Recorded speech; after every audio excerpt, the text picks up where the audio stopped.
This podcast is sponsored by BetterHelp. BetterHelp is an online platform that helps you find a therapist that will match your needs. BetterHelp offers live video chats, open discussion, conversations with real therapists in real time if that's what you need.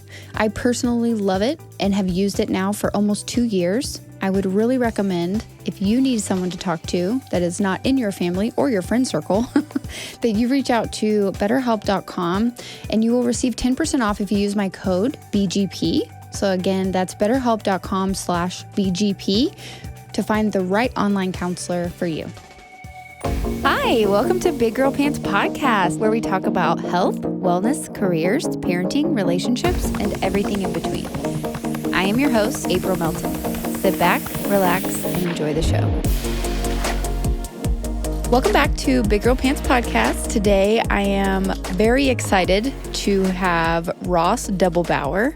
Anybody who is watching this episode from middle school will remember him as Ross Double Bubble. Yep. He was the school resource officer when I was in middle school.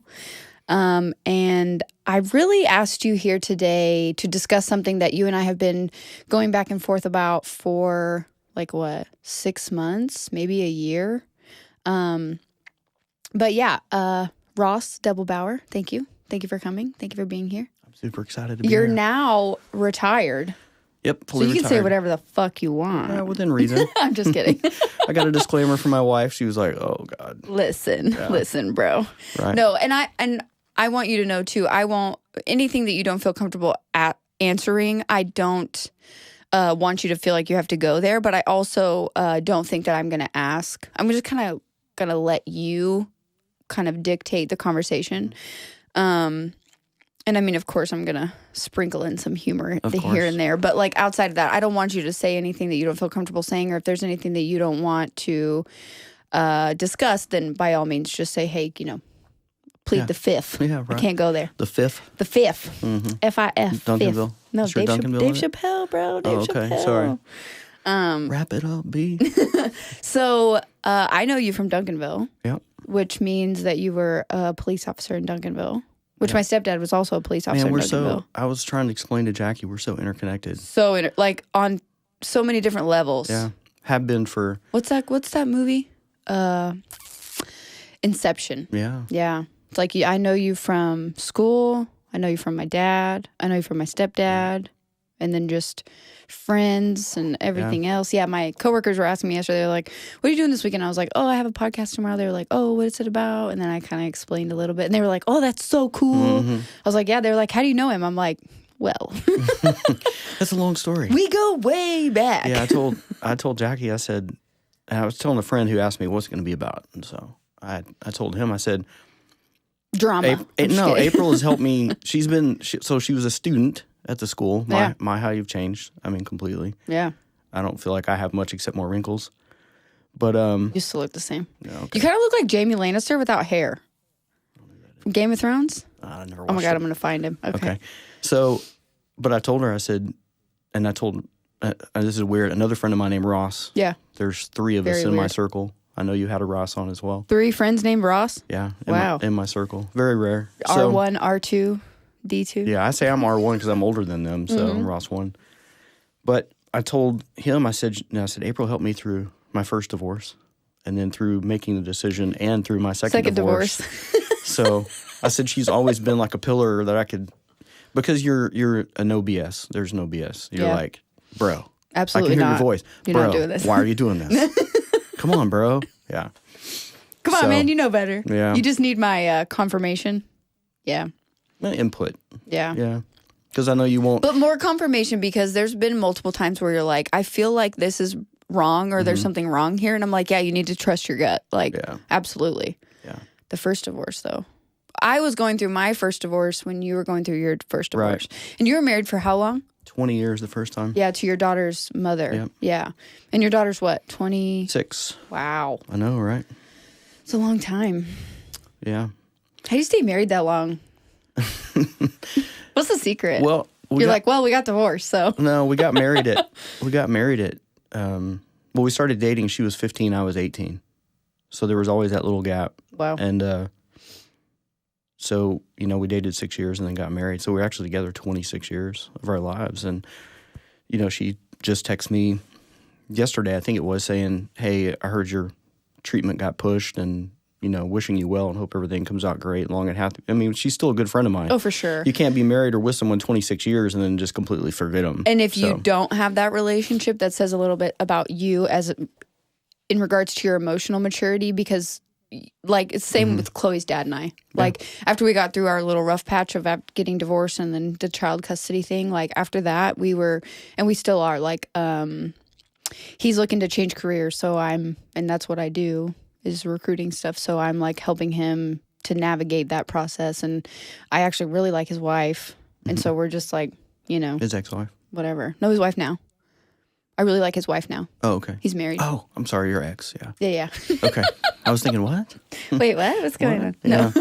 No, I'm Chloe's dad. Like I'm just helping him and whatever. Well, I all the time people say something and I'll be like, Billy, which is my ex-wife's husband. Yeah. He's amazing. He's amazing to her. He's a good guy. Perfect. He's taken, awesome care of my daughter. Yeah. Well, she was an adult in college when they got married, but he's a great guy. I'm not allowed to drink beer with him, I've been told. My ex-wife was like, he and I were sharing some beers at a horse show one time, and we were joking back and forth, and I said, have you seen this movie? And he's like, dude, do you know who I'm married to? We don't see scary movies. And then she walked up and she was like, this is it. Absolutely not. You guys are done. You're done. You're done. Yeah. But we all have a great friendship. So that's good. Yeah, it's good. And again, that just shows your emotional maturity. I mean, she's the mother of your child, so she doesn't go away. No. Making that relationship good is, imperative. Yeah, I wanted to, so we were talking about how we're intertwined. I want to finish this story I was telling you about your stepdad. Oh, yeah, please. So I'm a young officer, only been with Duncanville a couple of years at the time, and I walk in the back door and I turn and JD was the internal affairs guy. He was the investigator, right? The police investigated the police. And him and the chief are sitting at a table just inside the doorway in the briefing room, and they have this serious look on their face. And you're like, oh, shit. I'm like, yeah. What did I do? JD goes, Ross, we need to see you in here. Oh, shit. I'm like, what? I just shit my pants. Yeah, so you're as a cop, you're thinking back going, oh, man, I shouldn't have been rude on this traffic stop, or I shouldn't have done this, or I didn't dot an I, or, I didn't cross a T or do something. I'm like, you're instantly like worst case scenario. Panic, anxiety. Yeah. I mean, in my heart, I knew I'd never done anything wrong. Right. So just like any job, though. So I turn in, I walk in there, and I've got this look on my face, and the chief goes, I need your badge and your ID. Oh, shit. Which for a cop, that means you're done. Yeah. And how old were you? 28, maybe. So I'm like freaking out. So I hand them, I take out my ID and I take out my badge, and I'm just standing there, and they're both just staring at me.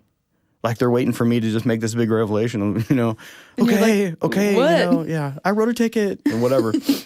Or I didn't write a ticket. So JD goes, nah, we're just messing. We had these stickers that had our photo and the city and all that, and we had a new door card that beeped the door open, but it didn't have any identification on it. He goes, we got our stickers in. He put it on, and he handed me my badge and my ID back. You were like, you bastard. And then they were like, okay, get out quick before the next guy comes in. Because we got to do it again. Yeah. They did it to every officer who came to work. That's JD. So when you started with Duncanville, was that your first experience as a cop? No. So I did about Let's back up. Okay. Before we get to the fact that you're a cop, we're a cop, retired cop. I want to talk about a little bit before, like when you graduated high school, what your decision was to get there, how you became a cop, and then we can talk about the departments that you worked for, whatever. So. And where you're from. Where are you from? Okay. Can I add some more questions on top of that? Yeah, sure. Yeah, okay. So I grew up here in Texas, obviously. I'm from Texas. My family history goes back to the 1830s in Texas. Like way back, way back. I'm going to shock you with some of the stuff I know. But oh, shit. So the very first Texan that we know of in the family was Zoroaster Robinson. He came here in the 1730s. His name is on the San Jacinto Monument because he fought in the Texas Revolution for Independence from Mexico. Wow. So we've been here a long time. So I grew up. Yeah, very proud. Yeah. My ex-wife from California hated it because she's like, Texas, Bristol rolls out. So that was your second ex-wife. Yeah. Yeah. So anyway. We have two of those. Yeah. So anyway, I knew my whole life I wanted to be a cop, to the point that I wanted to be a motorcycle cop. Like even really, you knew this? Your whole life? Whole life without question. I'm so envious of those people because it's like you just know. my whole life. My mom still has a folder in her file cabinet, and it's like little scrap crap from my life, like a picture of a cow or whatever. And there's like pictures of you on a bike. Well, in there's a little whip out notepad. We call them whip out pads. Stop it. And I had written my cousin's tickets on their bikes. Oh my God. Like their bicycles? Bicycles. I would sit in my grandparents' driveway, which was long, and they would come by, and then write my tickets. I would pull them over and write them tickets. So I was probably 9. Okay, so you're born and bred for this shit. All right. Yep. Okay. But you also, keep going. So then I graduated high school late. So I made this horrible mistake, and I got pissed off, and I walked away from high school. So did I. Yeah. I'm a dropout. Okay. So I walked away from high school, and I said, you know what? I'm just going to join the military. So I'm out. Joining the Marine Corps. So back then you could join the military without a GED? No. So that's where the story goes. So high five. Yeah. So I learned that shit the hard way. Right. So I go into the Marine Corps recruiting office, and I was like, I want to be a Marine. They're like, okay, well, I need your birth certificate, your high school diploma. And you're like, I was like, I got to get that. So I had to crawl back to my high school and be like, I'm sorry. So I did. I got to finish. Yeah. So I finished high school at 20. And then. I mean, that's fine. I didn't get my GED until I was 21. Yeah. Yeah. So at 20, and then I went 23 days later, I was in the Marine Corps. Gone. So I did the Marine Corps. I did. What'd you enlist as in the Marines? 2111. What's that? Small arms repair. Oh. Off my ASVAB, they said. So you're fixing guns? Yeah. Back to the cop thing. Right. So on my ASVAB, they said and the ASVAB is like the test. It's the Armed Forces Vocationary Battery Test. Basically tells you where you would be good. What your strengths are and weaknesses, yeah. Cool. So for me, they said anything mechanical with parts or anything like that, you will excel at. Okay. So I was like, okay, I'll do it. I should have done an ASVAB. You should have. But I wouldn't have been good in the military.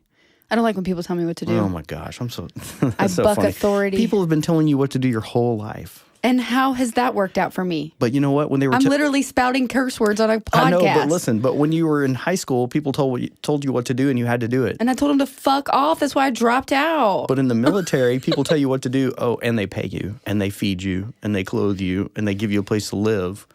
Makes it a little bit easier to swallow. So I still wouldn't have been good at it. I love it when people say, I could have never been in the Marines because if somebody yelled at me and I punched them in the face. It's funny, too. No, you wouldn't have, bro. No, you definitely wouldn't have. And also, they forget that it's like a group mentality, group think mentality kind of thing, too, because everybody's in there. You guys are all the same rank. And then these COs or commanding officers, they're higher than you. So, like, you're not going to be that one asshole who branches out and punches your CO. Like, you're not going to do that. And what people don't understand sometimes is that's a very... Like, I did 23 years in the military. So that was like a 13-week portion of 23 years. Right. People aren't yelling at you for 23 years. Right. It's the initiation.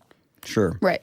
So you go into the Marines. So I go into the Marines. I was active. And small arms, small arms repair, 2111. I actually enlisted in the reserves. Okay. I stayed on active duty. So out of 23 years, I had a total of 7 years of active duty. Sure. So some of that was, a lot of that was deployments overseas, Iraq, Afghanistan. I did Desert Storm. I got mobilized for Desert Storm. That's how old I am.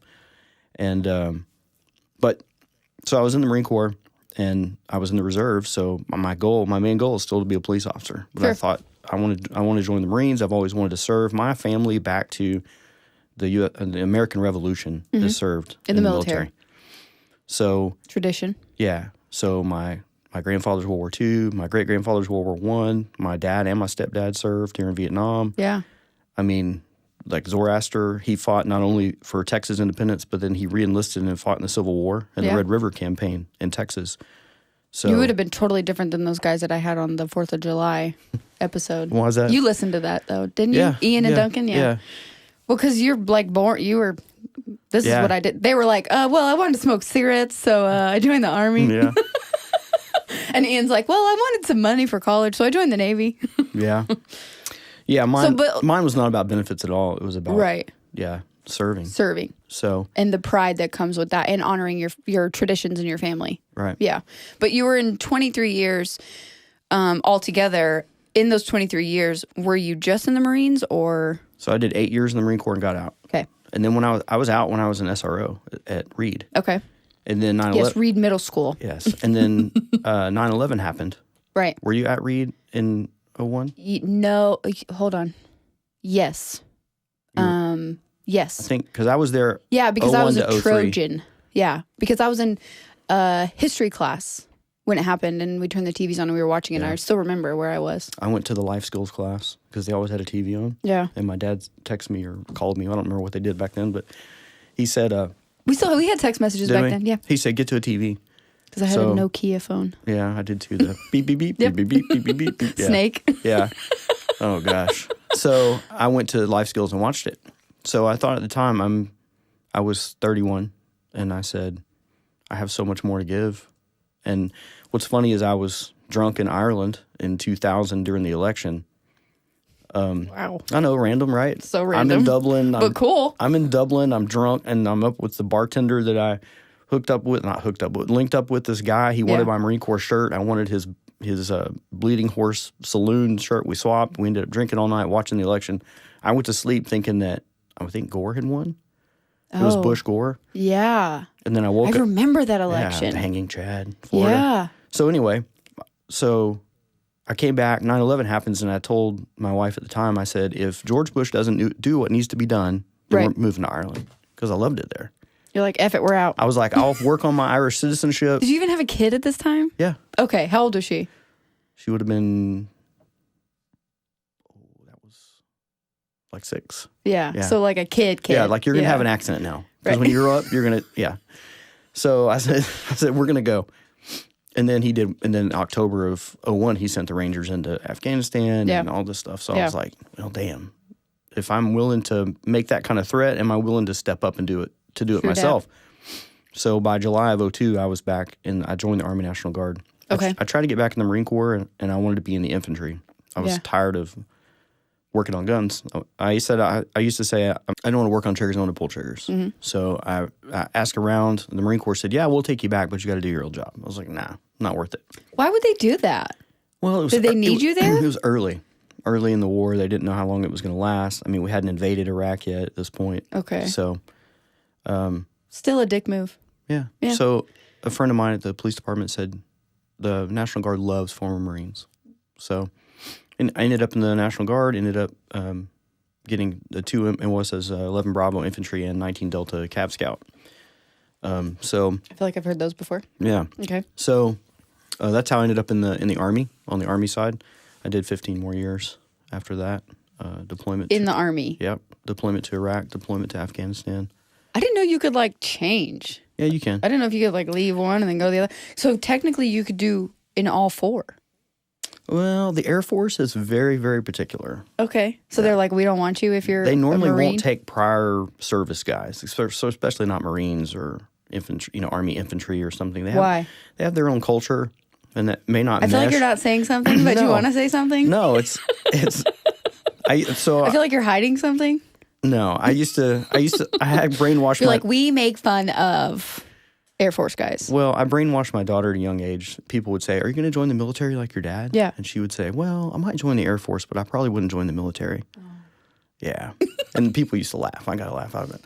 So, hindsight, though, everybody looks back and goes, God, I should have been in the Air Force. When you're in Afghanistan and you find out they get austere location pay for living in the same place that you live. Really? Yeah. So it all comes down to money, man. Yeah, it comes down to their culture is a little bit different. So Got it. There are a few exceptions. I have a good friend of mine who, dude, I would love to see a movie or a book written about this guy's life. Yeah. He's awesome. But he went from the Army. He was one of our snipers in Afghanistan. But it just so happens his dad, I think at the time, was a 3-star in the Air Force. Yeah. Is that like a high rank? Yeah, 3-star general. Okay. He. I'm asking layman's questions for people who are listening who don't know this stuff. Okay. So including myself. His dad was like the commander of the first F-22 Raptor fighter jet squadron. Yeah. I mean, he's the real deal. So this guy, he goes a while and then decides, I'm going to go to the Air Force. So he goes to the Air Force, but not just the Air Force. He goes to the the Air Force Special Forces side. Yeah. As a combat controller, where he's deploying with Special Forces, SEALs. And he tells me one day, dude, my body's just beat up. I'm like 30 years old and I can't do this. Yeah. He goes, so I think I'm going to fly jets. So he So he transitions over and commissions as a second lieutenant, and now he flies the AC-130 Spectre gunship which is the big plane. Yeah. Puff the Magic Dragon, they call it, has a cannon and machine guns, and it's a badass plane. Yeah. But he's hoping to get into jets, follow his dad. But anyway, the Air Force is very selective about who they take. They don't want some hardcore So you former couldn't sergeant technically from the just Marine. go bounce from one branch to the other. No. Well, all of the ones except for the Air Force. Yeah, maybe. probably. Well, like, because and I'm sure you know all the like really famous former military, like David Goggins and Jocko and all of those guys. Like, know of them, not know them personally. No, you know what I mean. You're familiar. Yeah, sure. Yeah. Matt Best and all those guys. Yeah, Matt Best. Yeah. We should have had some Black Rifle coffee in here. Yeah. Yeah. Except I don't drink it. Well, that's right. I'm not. Never mind. I'll get I you don't a drink decaf. coffee. Yeah. So anyway, that's how I ended up in the Army. I ended up doing my time. But the whole time I'm doing that, I'm also a police officer. Right. And but back up, because you were in the Marines and then you decide, hey, I'm done with this. I want to go be a cop. My lifelong dream. Yep. Where were you a cop first? So it was a struggle for me. Like some people, I have a friend, the first place he took a test, he got hired, which was Duncanville. Dick. I know. Yeah. I'm like, really? So I'm out what there. What an asshole. I remember I went to test for, I want to say Plano one time. Okay. And they had 800 people show up for one position. That's how it used to be for the paramedics and fire. Yeah. Like they used to have just insane people going to apply, and nobody could get a job unless you were like a paramedic, EMT, and a firefighter. You went through school, you did all that stuff. So that's what I did. I put myself through the police academy. Okay. Through Dallas Baptist University. Okay. And so Such a beautiful campus. Yeah. So nice. So I got my basic peace officer license, and then I started applying. Okay. I got a reserve position, which is a non-paid police officer. Totally. Reserve position. Because how the fuck are you supposed to do that? Well, you do it. How do you don't have no money. How do you do that? Well, you have to have another job. Yeah. So you work and then you work. I drove a truck. Delivered food. Drove a big truck. All right. A Schwann's truck? Yeah, similar. It was a private company. Yeah, we serviced all the Jason's Delis, Spring Creek barbecues, things like that. Okay, so okay. I actually made... A Benny Keith truck then? Yeah, kind of. Yeah. I actually made really good money driving a truck. You're like, I should have just kept doing that shit. I know. No. So I was a reserve police officer for Kennedale, if you know where that is. Yes. My cousin lives there now. Okay. Okay. And I was a reserve officer, and then they had a guy quit. And so I put in a memo, hey, I'd like a full-time job. Yeah. So the captain called me and said, you start Saturday at 3 p.m. Holy Be shit. here at 3. I was like, okay. So I'd had like maybe 16 hours of training. Like I rode 2 8-hour shifts with... Oh, it was that fast? Another cop. Yeah. I mean, I've been through the academy, but that doesn't include... The academy just teaches you to get your license. Basics. So I showed up on Saturday and I Did they give you a car and everything? well, no, I mean, I showed up on Saturday at the PD where I'd come several times. And I had my rookie bags, my giant bags full of books and all my law stuff. And, I show up and I sit there. It's like 3:15. I go into the dispatch. There's only one dispatcher. I go in and I say, hey, do you know who I'm supposed to be riding with today? And they're like, no, it's on you. She goes, I don't know. Let me call the captain. Calls the captain. Put him on the phone. I get on the phone. He goes, you're it, buddy. Get in the car. It's your ass to work. Oh, shit. No, this was 92. Yeah, 92. Like, WTF? I know. So here I am, like 16, maybe 32 hours max of field training with a guy who'd only been full-time like 6 months himself. Neither of us knew our ass from the windshield. And they sent me out, and they said, go forth and be a police officer. Oh, man. Yeah, scary, right? How many tickets did you write that day? None. I just drove around in circles until my shift ended, like freaking out. You're like, so many people are intimidated by this car. I should drive this car more often. Yeah. The first call I went on, I was dispatched on, I'll never forget. I went to a trailer house out there on the outskirts of Kennedale. And this lady said, yeah, my daughter's done run off with this older guy. He's like 21. She's like 16. I was like, oh, that's horrible. So I wrote down the information, and I said, well, I guess give us a call if she comes back. I didn't know what to do.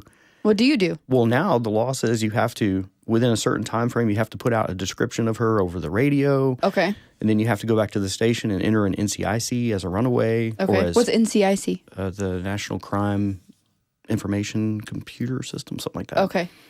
I'm trying to flush all that, as I retire. No, NCIC, that's just what we call it. But it's a national database that every state has access to. Got it. So, and in Texas, you have the TCIC, which is the Texas version. So, yeah, I didn't know that we were supposed to go to the station and enter her as a maybe, possibly with the age gap, kidnapped. You know, never heard anything else about it. So I guess she came home, or they were just like, oh well. Fingers crossed. Yeah. See you around, kid. So I worked there for 11 months. So you didn't have any calls that day? Like, Yeah, I mean, the city was only like 4,000 people. so small But I was the back only then. cop on duty. Isn't that weird? That's insane. I look back now, 22 years old, thrown in a squad car. A child. Thrown in a squad car, just not knowing what I'm doing. Sink or swim. Yeah. Right. Good luck. And so, so I lasted 11 months there, and then we had a disagreement about my reserve requirement, my time I was being required to be gone. How do you have a disagreement about that? It's not like... They were very sketchy when it came to that, and what they were having to do is pull a detective out of CID. He had to shave his beard, he had to get in the car, and he had to work my shifts. I think that became a lot for them. Cumbersome. To absorb. And so I was 1 month from my probation, and they said, you're not going to make your probation. I'd never been in trouble. I had all these kudos in my file and everything. But I just, it's an at-will employer in Texas. Yeah, it's Texas. Yeah. So there's no civil service protection for that city. So I had to suck it up, and I went to the Tarrant County Jail for 28 days. Was a deputy jailer there. Okay. I bet you saw some real fun shit there. So a good friend of mine, a lifelong friend of mine, Who's this? Andy Wheeler. Oh, okay. Yeah.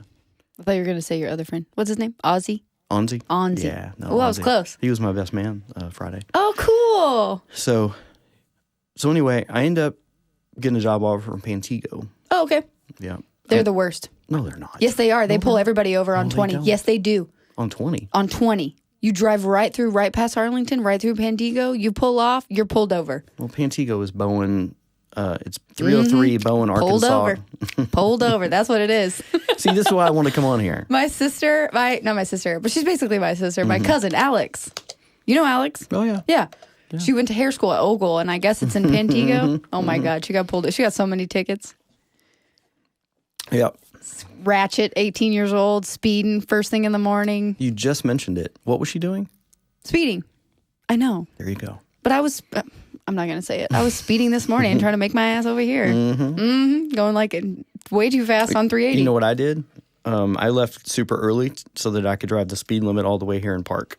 And I was here waiting for you. Look at you. I'm just saying, it's not worth it. Okay, well, I have a 7-year-old and her best friend lives an hour from me. So I had to drop her off at her best friend's house and then I had to come here. So what you learn in the military is you do backwards planning. I know, I'm so bad at that. We should talk about that. Yeah. We should talk about that. Okay. Because I suck at that. So bad that I think that I have ADD. Legit. Really? Yeah, my dad has it. My dad had it. Late dad. Literally late and late. My brother has it, and I think I have it too. And I think that my mom was in so much denial when we were young because she did not want to put us on medication that she was just like, no, like you're fine. You'll learn to live with it. But the more that I've learned as an adult, I think I really do have it. And my daughter just got diagnosed with it. Yeah. So it would make Probably sense. do, yeah. But yeah, I'm normally not late now because I've learned to manage my time in some things, but I would love any more tips and tricks on how to get better about that. Backwards planning. It's so bad. Yeah. It's so bad. But it's not, I don't want to say it's not my fault because it's my fault. I'm an adult. Like I need to get my shit together. But it's funny how they say people that have ADD or ADHD, the typical traits of someone who's undiagnosed, things that they'll do, like very sporadic and impulsive and bad at planning, and they're always late. And it's like my whole life. That's not me at all. It's my whole life. Another reason why I wouldn't have been good in the military. But the military makes you do that. They take it to the extreme, though, the comedic extreme sometimes. So they have. Sure. So the commander says formation time is at 7 in the morning. Yeah. I need everybody there standing tall at 7. Okay. So then the first sergeant says, hey, everybody be here by 6:45. So then the platoon sergeants or platoon, 6:30. hey, be here by 6:30. And then the squad leaders are like, if you douchebags are not here by 6:15, you're in trouble. And then so you're up at 4:30 like, I'm And ready. then your fire team leaders are like, you better have breakfast and you better be there by 6. And then you're standing out there for an hour. And then the commander has meetings and important things and he comes out at 7:20. Right. So you've been out there an hour and 20 minutes. Doing nothing. Yeah. But that you learn. When I was a platoon sergeant, I used to get made fun of because I'd tell my guys, everybody has to be here at 7, like standing in formation at 7. I don't care how long it takes if you need to come early. But at like 6:58, all my guys would walk up and they'd be standing there. They were there at 7. And the first sergeant would be like, oh, God. Stressing me the fuck I out. I didn't think you were going to be here. Yeah, we're always here. But so Kennedale. So they lay you off or they don't. They don't give you a job? Yeah. So then what do you do from there? And you're still in the reserves at this point? Yeah. Okay. So I ended up at Pantego, where I worked 4 years. Amazing. Speed trap, amazing Pantego. little town. Mm-hmm. We hate it. I'm just kidding. Yeah. I literally know nothing about it. Yeah. It's I think Matt knows that too, though. He grew up in Arlington. Yeah, it's a great little town. It really is. They love their fire. They love their police. It's 2.5 square miles. That matters, man. Yeah, it does matter. Yeah. It especially matters now. So knowing from my childhood, I wanted to be a motor officer. One of the reasons I went to Kennedale is they had motors. Didn't happen. Went to Pantego. Was there 4 years. Every year I submitted a packet for motors. You're and they were like, me. Somebody. And they're like, no. So then on my 4th year there, I ran into a very influential guy in my life, Dallas Dodson, and he was working at the slalom shop. Sounds familiar. He was a Duncanville officer. Duncanville. Okay. He was my partner on motors. But you're skipping way ahead of the story here. But I know. That's this podcast. What's up? Yeah. Dodson. Was his dad a doctor? Mm-mm. Okay. Dad was a motor jock in Arlington. Word. So motor jock. Dallas says, hey, have you ever thought about going to a bigger city? Well, what do you mean? Well, I'm taking the test for Duncanville. And at the same time, another lifelong friend, Charles Smith, we called Smitty, he was a sergeant in Duncanville. And he's like, dude, come over here and take the test. So that's like 2 people within a couple weeks. Sure. So I went and took the test and ended up getting hired. Dallas and I were 1 badge number apart. How old were you when you took the test at Duncanville? 28. Oh, okay. Yeah. All right. So how long had Woodser been there at that point? Sorry, JD. I don't know. JD Woods. I don't know. He was so far removed from my level. You're starting or whatever. That was none of my business. Yeah. I knew who he was, but just go to work and do your job, Ross. Don't worry about JD Wood. But he was internal affairs. Yeah. For the whole time you were there? No. Just for a little while. But he had. I was always curious why he didn't become a detective. I don't know. I feel like he would have been good. He may have been at some point. I don't know. They rotate through you. Scandalous. You have to ask him. I should. I never had a desire to be one. It's too much. Really? Yeah. Like training day? Never wanted to? No? Well, I did narcotics. Undercover? I did narcotics undercover. Yeah. Did you buy some drugs? Yeah. Did Jerry Christensen do narcotics too? At Duncanville High School? Yeah, he did. A long time ago. When my parents were in high school, they were like, he's a narc. Well, I don't want to talk bad about him. I love him. But the one rule was you can't drink, you can't do drugs, and you can't have sex with any students. We see how that turned out. Well, you know who he married? They've been married since she was in high school there. Tammy. He met her in high school. Yeah. Yeah. So he violated all that. But yeah, whatever. It was a different time. You do what you got to do. Yeah. You know? Yeah. And you got to blend in. How you not going to drink at a high school party? It's like 21 Jump Street back then. Yeah. Yeah. YOLO. So you're 28. You started Duncanville. Mm-hmm.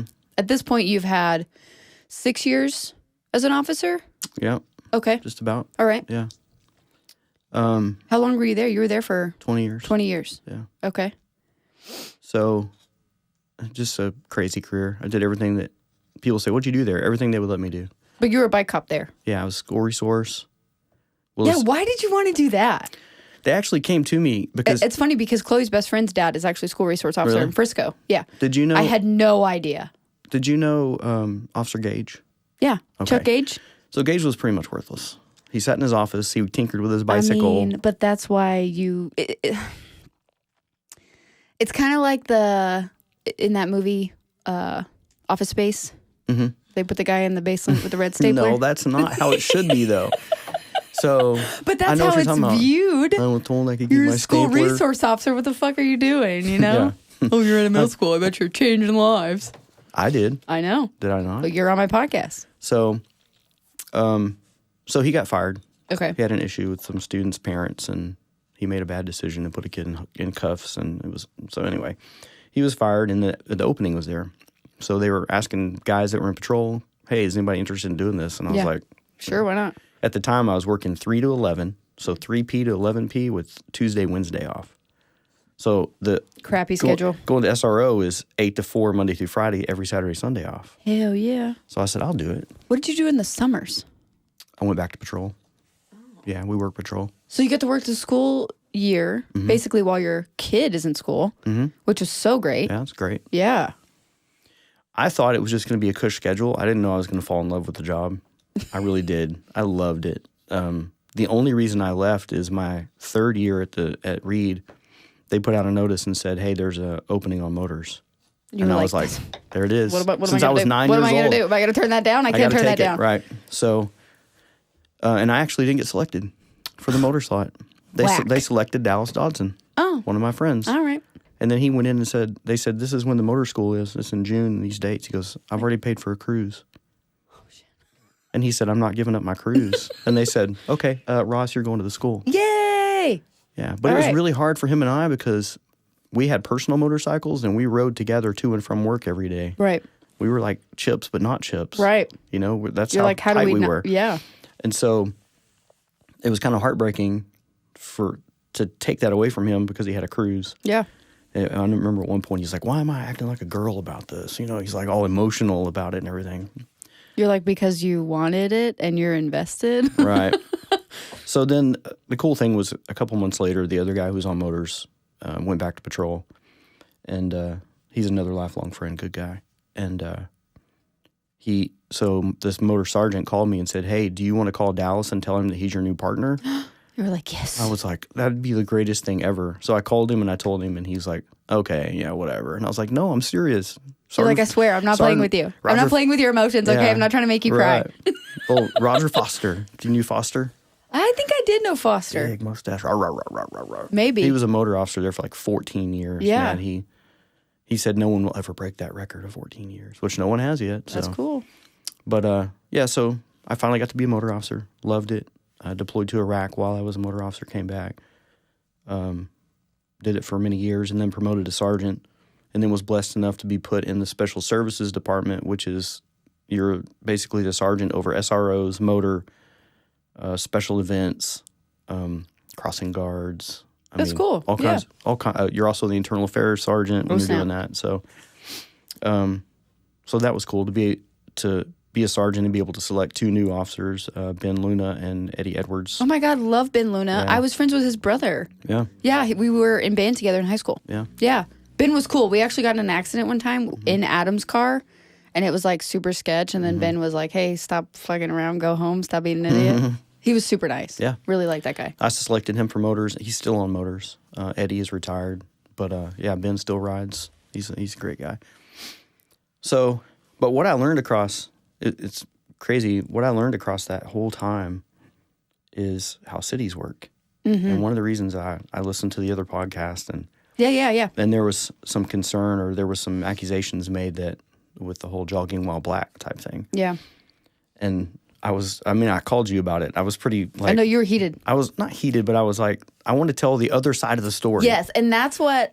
so my friends who were asking about this episode yesterday, they were like, what are you guys going to talk about? I was like, yeah, and I referenced that last episode. And I think that everything that I said in the episode still stands true, but also I'm not a cop. So I don't know, but it's in the same respect as that I'm not a man. So like I don't speak to men's issues. I don't speak to cops' issues. I only speak to the things that I've seen. Right. So like I can't say what your intent is. I can't say that there aren't any bad cops, but I can say that I know personally, and there are members of my family who were good cops. So I do know that there's 2 sides to every story. And the takeaway from that is 99% of all of them, their heart is in the right place. Right. So also it's a stressful fucking job. I read a deal the other day that said the average person will be involved in 1.5 to 2 critical incidents in their whole life. Right. And police officers... Cops do it every day. Police officers, on average, will experience 800 across a 20-year career. 800 critical incidents. That means dead babies, dead people, car crashes. You're going to make me cry. Yeah, suicides. I mean, I can't tell you how many I've seen of all those. So that all, and the truth is, if you're going to stay in a career that long and you're going to experience all that, you're doing it for the right reasons. Do you think that's why you retired after like 20 years? Because it's such a stressful, strenuous job? I just got burned out on the environment in Duncanville. I got burned out. There was... Environment meaning work environment or... Both, and culture environment. Yeah. Being targeted all the time as a racist or, everything that happened was because of color when it's not the case. Well, and like when you first moved to let's be candid, right? When you first moved to Duncanville, the demographics were a lot different than when you retired. Yep. Right. So that's going to have an impact on your ability to police the environment. And I want to preface it too, like, not only are you my friend, but we are a society that needs policing, okay?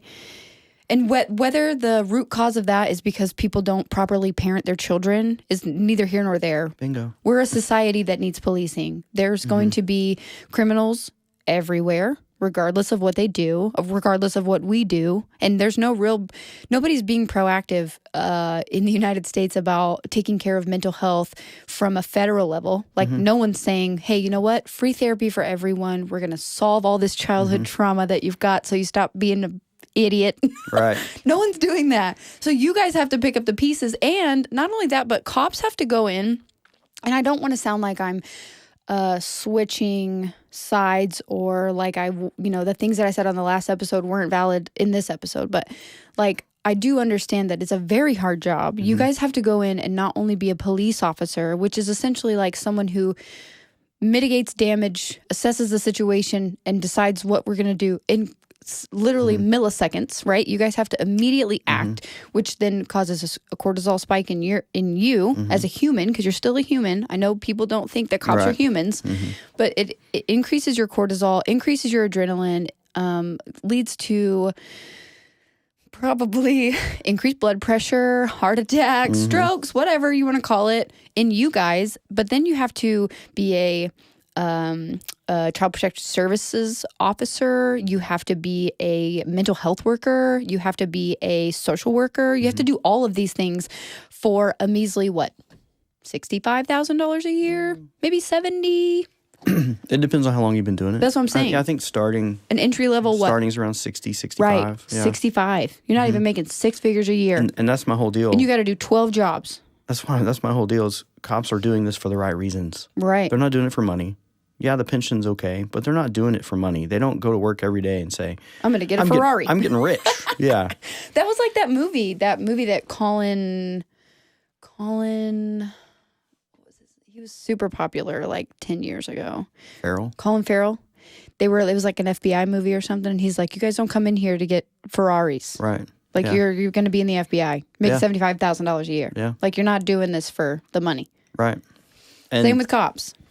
And I saw across my whole career that I guess it's the biggest trend I see now is police officers as parents. They call you and they say, Johnny's 14 and he won't get out of bed and go to school.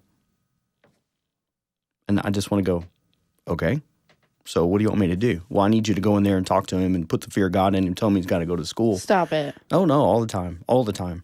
And so I would say, this should have started when he was 1. I'm not your kid's. Yeah, not at 14. This should have started at 1 because now you've pretty much lost the battle. So deal with him for 4 more years and then kick him out of your house. But you can't do that. Stop. So what you do is you go in and you try to have a conversation with him and you say, hey, man, here's the deal. You live under their house. You live under their rules. You have to go to school. The law says you have to go to school. They're responsible if you don't show up for school, so you need to get out of bed. And in Duncanville, I've pulled kids out of bed before, like physically grabbed them and pulled them out of bed and said, go brush your teeth, put your clothes on, go to school. Stop. Yeah, I'm telling you. So those calls are pretty common. The other calls are my son talks back to me all the time, or my daughter is running around with a guy I don't want her to, so I need you to come out here. I need you to talk to her and tell her why that's a bad idea. And once again, I'm like, should have started when she was 1. Are these people calling the non-emergency line? 911. Yep. Your taxpayer dollars hard at work. And I'll tell you, nothing gets an eye roll from police officers faster than this call. This is a typical call in the city where I most recently worked and retired from. Got it. Voldemort. Name not to be said. Yeah, right. Got it. So a typical call there is I saw a black guy, and he's walking down the street. He's walking down the middle of the street, or he's walking by our cars. And I know we've had car burglaries here, so I need you guys to come out and check on him. And we would roll our eyes, and everybody, if we were in a room, we'd go, oh my gosh. Oh, because no. he's black.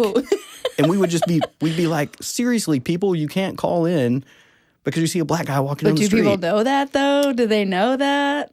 Well. Maybe not in that town. So, yeah, but which was similar to what Ross was saying on that episode, too, is like, because he was in McKinney. Mm-hmm. So you have to think about the demographics in McKinney and where he's running, right? In the neighborhood that he's running. Right. Probably the same situation. But I want to give you an example of that too, how that happens. But so then you're like, well, I can't ignore this call because it's my job. Sometimes I had a sergeant. My last sergeant was amazing. So you're like sitting in the car. You're a patrol. You're sitting in the car and dispatch calls and says, hey, just got a call. It'll have notes and it'll say black male wearing blue jeans. Oh, like on your laptop. Yeah, okay. It'll say black male and he's walking down the street. Been recent car burglaries. They don't think he lives here. You're like, how do you know? Right. Do you know your neighbors? Right. Sure. And I've had to, and so the embarrassing and the horrible part for us is we have to go, I'll be honest, it's called slow rolling. Yeah, it's creepy AF. No. You're missing it. Slow rolling. That means you take your time getting to that kind of call, and he's already made it back to his house. And then you don't have to interact with him. And I'm being as honest as I can be about police work. Okay? I mean, whatever. It's called... Bring it on. Lay it out there. It's called slow rolling. We got a table. That's what it's for. Two cars bump into each other in a parking lot. Yeah. Well, it's not reportable by the state. And most cities don't do accident reports on it. And if you slow roll it, by the time you get there, they're like, oh, we've already exchanged information. Yeah, whatever. Okay, well, Did you call the cops? Yeah, but they didn't come for an hour. There's no way you can take an hour. I mean, big cities can, Dallas and Fort Worth, they can. But in a smaller city, you can't take an hour. You're going to get there. So, but the horrible part is you're putting a police officer, generally, and most police officers are white. I'm just saying. So, But there are different demographic. There are cops of all nationalities. Sure. Yeah. But if you look at percentages, you're probably going to get a white officer who shows up on a call like this, like the one I'm describing. Google that. Keep talking. So then you have to go out and find this person, drive the neighborhood, and you find him. And what you see is a citizen, and he's walking, and he has on New Balance shoes, and he's wearing sweatpants, and he has a hoodie on. He's got his earbuds in. And he's just walking. But someone in the neighborhood has called him as suspicious. Right. So you stop and you say, hey, man, how's it going? I'm just fucking walking. Can I help you? You know what I mean? Yes. So then you're in this weird situation. And what I've learned over my career to do is say, hey, somebody called, said that they didn't recognize you from the neighborhood. Well, I live on this street. Good to go, man. Get my car and drive off. Enter notes. Right. Lives in the street. But it's still super embarrassing, and it makes you feel super sketch, even though you're a cop. And this is your job. It's your job, but yet you're being... Because you're still a human. Right, but you're being basically... That shit is still stressful. Basically, you're being pushed by that call from the citizen to go out and make contact with someone, which just, builds the stereotype. Yeah. Did you find it? I did. What is it? Well, this one article that I found just says Hispanics drive growing diversity among police officers since the 1980s. Mm-hmm. So blacks make up about 12% of, and it says blacks here on this article. Hispanics are upwards close to another 12%, and then other non-whites are about 4%. Mm-hmm. And this is an old... This is an old article, so this was back in 2013. So I was going to guess 85%. Yeah, Bureau of Justice Statistics, 1987 to 2013. Mm-hmm. So it's old, but still, like there's still, and I'm sure that especially in communities like Oak Cliff, Dallas, Duncanville, you're not going to get a lot of white people to be cops. It's going to be about a 50-50. Yeah, I don't know what it is anymore. Yeah. Because, you have to think about who lives there. Who lives in these areas?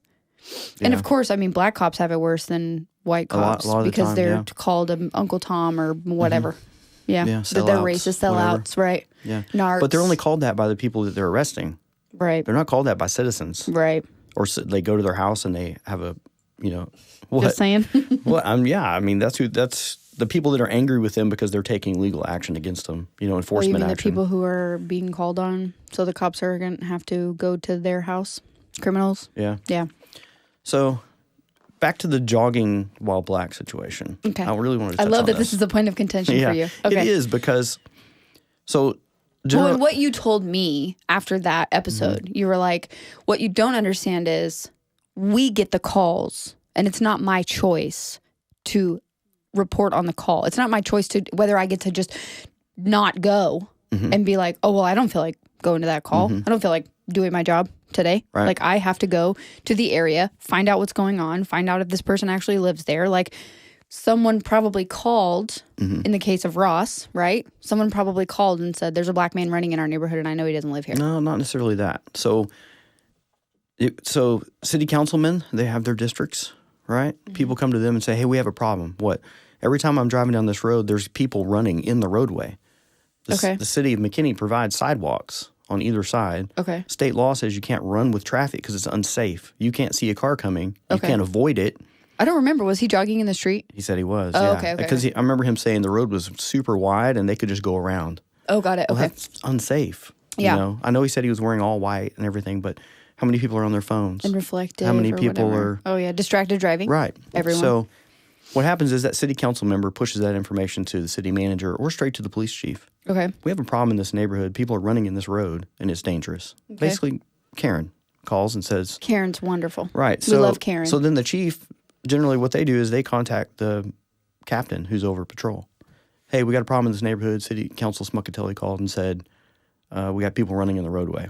We need to make sure someone is driving by there and making sure that no one is doing that. So then that captain sends out an email to the patrol sergeants. Hey, this is from the chief. We got this issue, da-da-da. Yeah. So then that sergeant at briefing pulls out that email because he reads all the important emails and calls and everything. Every day at your on-shift meeting. Hey, you guys, when you're out driving around, watch for people in this area that are running in the roadway because it came straight from the chief. He wants it handled. Yeah.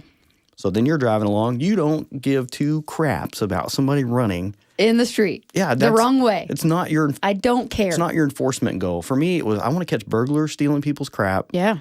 I want to put felons in jail. I want to arrest DWIs, real threats, real crime. Right. I don't care if you're jogging in the street. And I've had this in the city I used to work for. I've had this exact thing happen, but it was a jogging club. And they want to run together.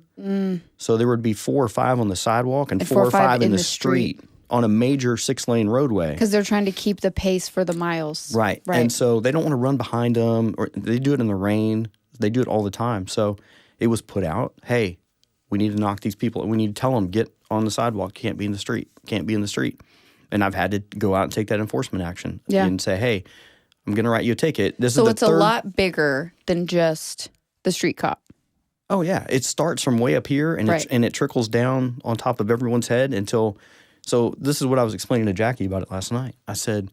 Your wife. Yeah, sorry. Mm-hmm. So you're driving down the road, and you see a guy jogging in the street. You don't care if he's black, white, Asian, Mexican. Nobody cares. I don't care. So I make you make a U-turn. You pull up, and you pull up behind him. Well, you're not going to pass him because you want to talk to him. Right. And then... someone who's had certain life experiences or who's been dealt with harshly or who's had bad interactions with the police. Yeah. Which is one reason immediately on guard. Immediately frustrated and pissed off. Like, what do you want now? Yeah. What now? Right. And then the officer instantly, his guard goes up. Right. Because he expected a consensual encounter where he says, hey, man. And because you're both dudes and you both have testosterone and you're both raging. People in the city are complaining, could you run on the sidewalk? Right. It's not safe. It's actually illegal. You'd be like, man, leave me alone. Right. I'm trying to run. Right. So then it gets into... What I learned across my time was just end it. It's not worth the conversation. Younger officers, they have this real thing. Something to prove. They have this real syndrome. It's called contempt of cop. You're contemptuous towards me, and I'm the law, and I cannot allow you to be contemptuous. I'm gonna puff my chest up at you, and I'm going to tell you I'm the boss. And some rookies have that, but that's something that I've always trained rookies not to do. Yeah. So anyway, then that escalates into, well, who are you? Well, I live here. Why do you need to know? Well, do you have any ID with you? I need to know who I'm talking to. Because what you're going to do is take... And then it just escalates from there. Because you're going to take that ID and you're going to put it in the call sheet. I spoke to so-and-so on the street. This is his address, blah, blah, blah. He says he won't do it anymore or whatever. And you hit submit and it logs it in the call. That way, the next time an officer runs that ID, it's under his file. He's running in the street. It pulls up in the in-house, just the city-wide. Sure. It pulls up. You've already been warned about this, bro. Here's your ticket. Now you're doing it again. Yeah. Grounded. So, but yeah, one of the things I've always tried to teach is that don't let contempt of cop come into it. You know what I mean? Yeah. Don't. It's not worth it. No. No. And one of the things people forget But also, don't you feel like that comes with age and seniority with anything? Sure. Like anything. But you have to have a culture that teaches that to the youngsters. True. Not every city has that. Well, and every city has, every jurisdiction has their own way of doing things, right? Mm-hmm. That's why, like, Baltimore cops have a bad reputation for doing things because they do things one way. And then, like, New York cops have a reputation for doing things. And, I mean, every department is different, which is also why, but then you see this in Minneapolis where you say defund the police and then shit goes insane because you can't just defund the police, regardless of how idealistic or ideology you want to use. Like, you can't just do that because we are a society that needs policing. I had an incident one night. It was like 2 or 3 in the morning, and it was very emotional for me. I thought about it a lot. I'm still thinking about it today, obviously. I stopped it was a Land Rover, really nice car, high beams on. Keep it together. Keep it together. Yeah, no, I'm fine. So Land Rover, high beams on. So I make a traffic stop. I'm just going to say, hey, you can't drive with your high beams on. But that can also be indicative of drunk driver. Sometimes they drive around with their high beams on. Because they don't know. Right. So I walk up, and it's a young black male, and he's got no shirt on, and he is visibly scared to death. And you're like, are you okay? Like, he's shaking. I can see him shaking as he's giving me his driver's license. Okay. And I told him, and this comes with age, he's scared of me. So this comes with age, and it comes with being a parent, and it comes with being a training officer. And a good human. Yeah. And so what I said was, hey, okay. You're safe. It's all right. I stopped you because you have your high beams on. And he was like, and he took a deep breath. But I could tell that he lives in the city where I policed. There's never been a negative interaction with the police in that city ever. But it doesn't matter. Right. Because the news. Because it's the news. It's 2020. It's George Floyd. It's all, everything. And then it's compounded by people who don't know how the police system actually works. Right. Talking shit about how they think it works. 100%. About have never been a police officer, don't know what police officers experience, yet they want to be a Facebook police officer. Right. So I told him. And my God, he was so scared. Scared to death. So I took a minute and I just said, hey, bro, you're fine. Yeah. You're safe. It's okay. Yeah. Nothing's going to, this is not a bad interaction. You're not in trouble. And so he said, this is my dad's car. My car's in the shop. Mine has auto headlights. I turned them on. I guess he had them on high beam. I said, how far do you live? He's like, right around the corner. I said, be safe. You have to do written warnings now. It's called the Sandra Bland Act. So I did a written warning and sent him on his way. And I was like, you're good. And Sandra Bland, that's another person. Yeah. And he drove off.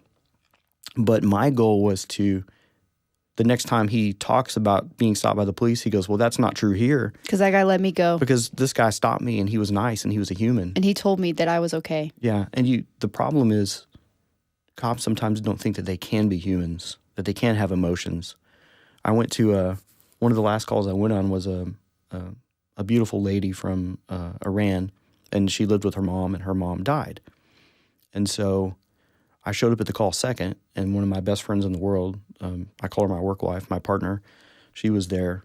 And I walk in, and I see this lady, and I just reach in and give her a hug. And I just hugged her, and she hugged me back. And then Larissa, my coworker, she said, she goes, oh, so y'all two know each other? I said, no. No, her mom died. Yeah. I'm just trying to comfort her.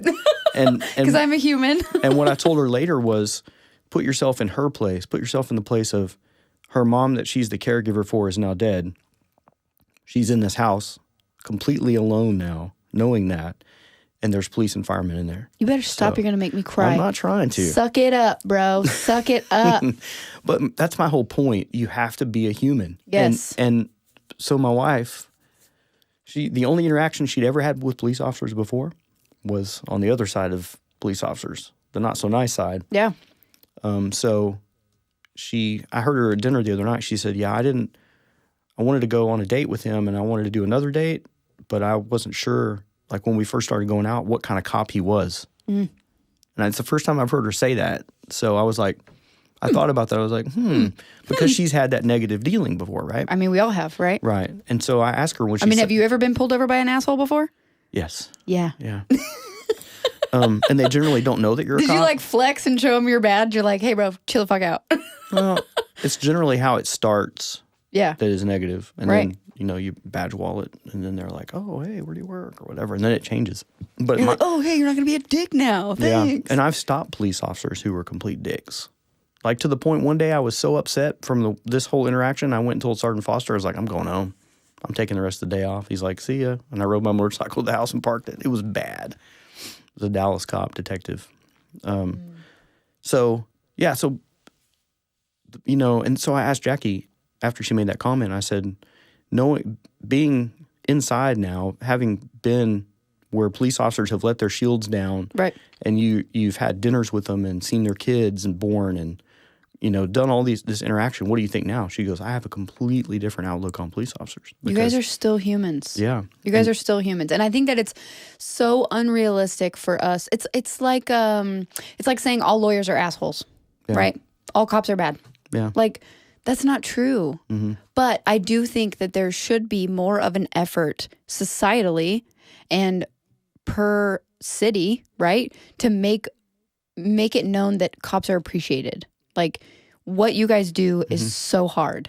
And like, criminals are not going to stop being criminals. It's like when they say we should ban guns because, guns are bad. Okay, well, criminals aren't getting licenses. Right. Nor are they buying guns legally. Yeah. They're buying them illegally. So once you get rid of legal guns and those people who are taking the time to get certified and get their license and be a smart gun owner, you're only screwing the good people, which is the same thing that's happening with saying all cops are bad and that we should defund the police. Because what about all those good people that are out there doing it for the right reasons? We should highlight. The problem is more nobody of wants those. to do it. Nobody wants to do what? Nobody wants to be a cop anymore. Oh, I know. I'm on LinkedIn. Departments are struggling. I'm sure it's just who I'm on LinkedIn, but every day it's like, after 29 years, I'm finally retiring. 33 years, I'm retiring. 21 years. Why would you want to? What do you mean? When you're literally the nemesis, you're the bad guy.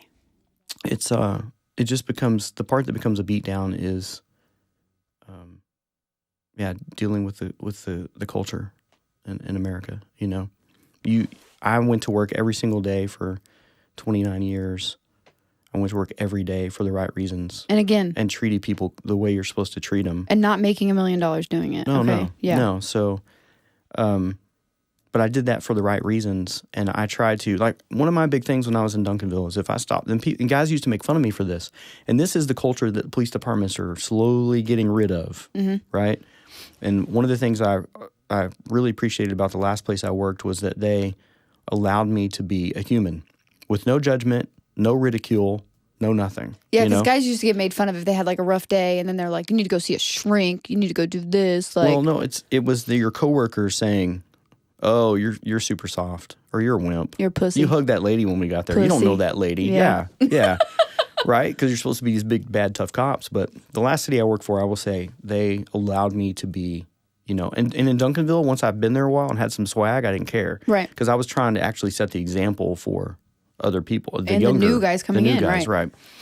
So, but I had a rule when I worked for Duncanville. If I pulled you over and you had traffic warrants, I would take you to jail for the traffic warrants, but I wouldn't write you any new tickets for the reason that I stopped you. You get a warning for those. Yeah. And the speech I would give is, I'm allowing you a reset. And take care of your shit. Because some officers would pull you over for 3 traffic violations, arrest you for the warrants, and write you 3 more tickets. But you're never allowing that person to get out of the hole. No. So... Warrants suck. I know. I've sat in jail for warrants before when I was poor and 21. Yeah. And I was stupid. Right. And when the cop pulled me over, he found a pipe from marijuana. And he was like, you don't even look like someone who'd smoke weed. You're not trashy like that. And I'm like, fuck you, man.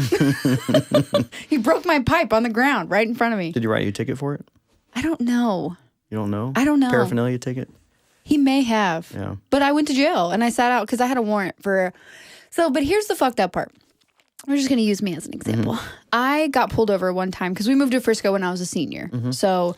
new kid, new place, coming from Duncanville, and I was like a legend in Duncanville. Sure. And then I moved to a new school and I'm like a nobody, literally a loser.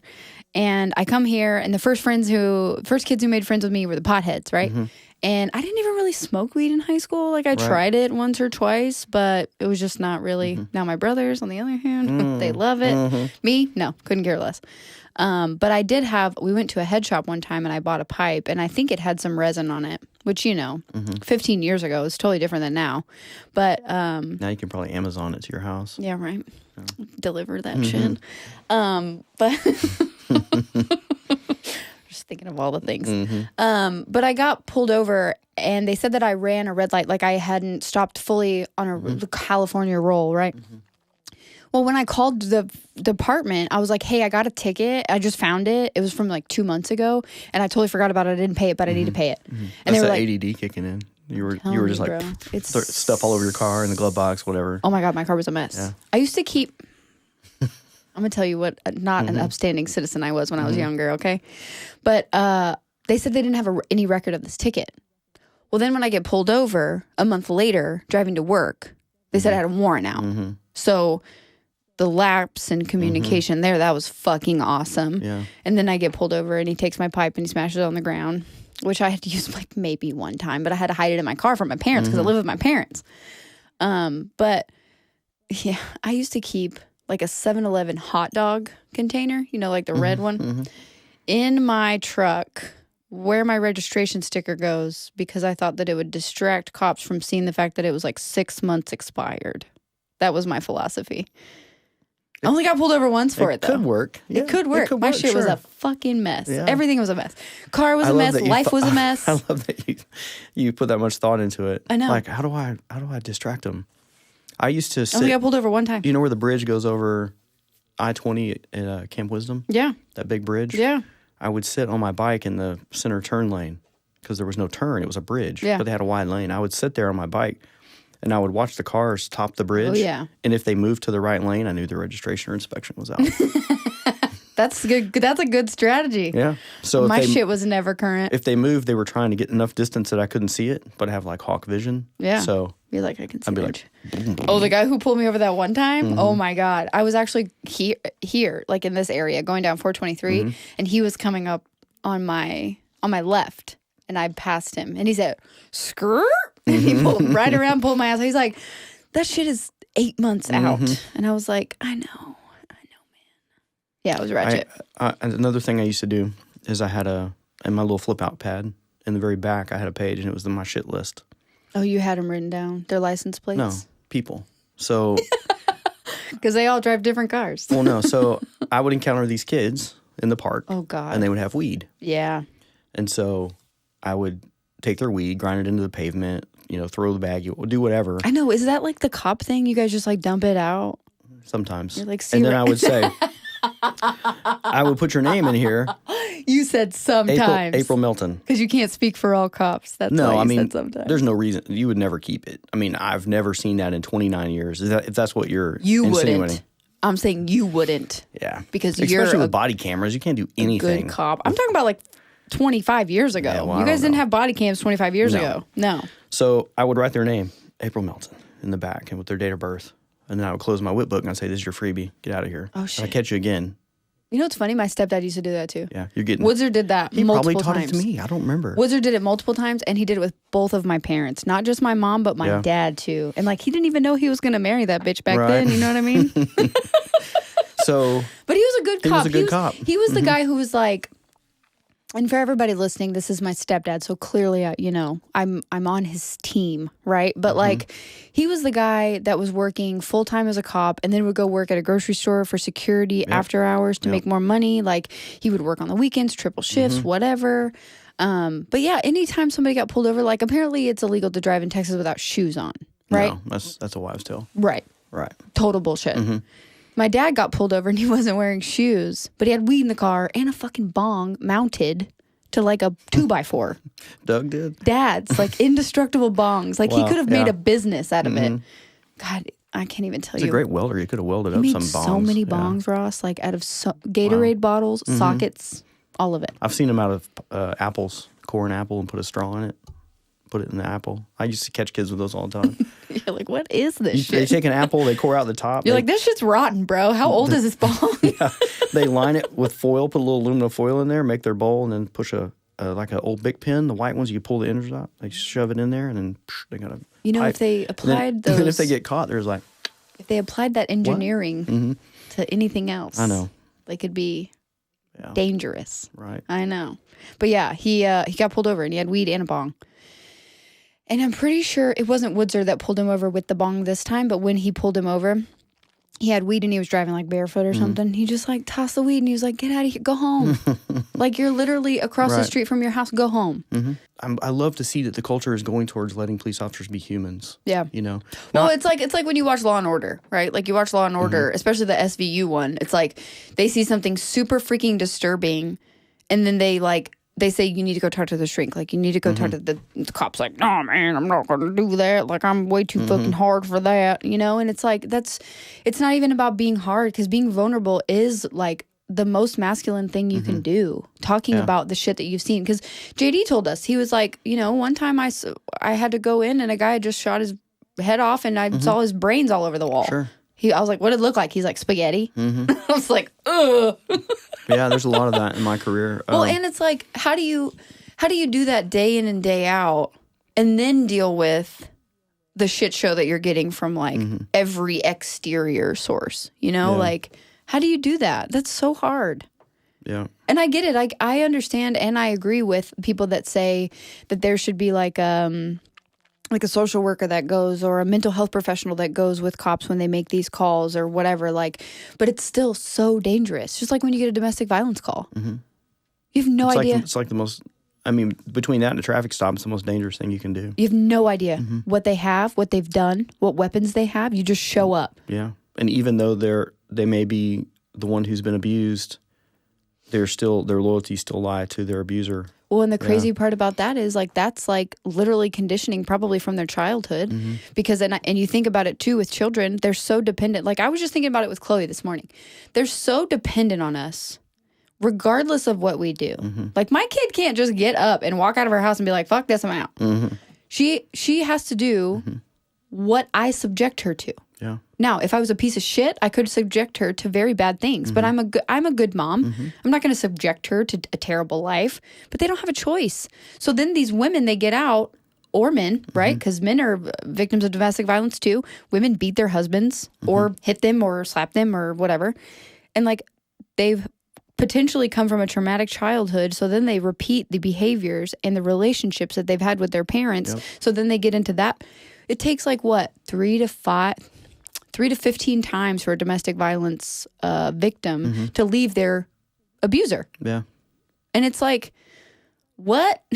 And then you guys are just supposed to show up and be like, yeah, we're here to fix it. It's that honeymoon cycle where they're abused. They gaslight, they love bomb you, and then they abuse you, and then they do it all over again. It's a cycle they go through where they're abused, and then, you know, they're repentant. The abuser's repentant, and then it gets back into a honeymoon phase where everything's fine, everything's hunky-dory until the next incident. And then they just stay in that loop. And they're always searching for that honeymoon time period in that cycle.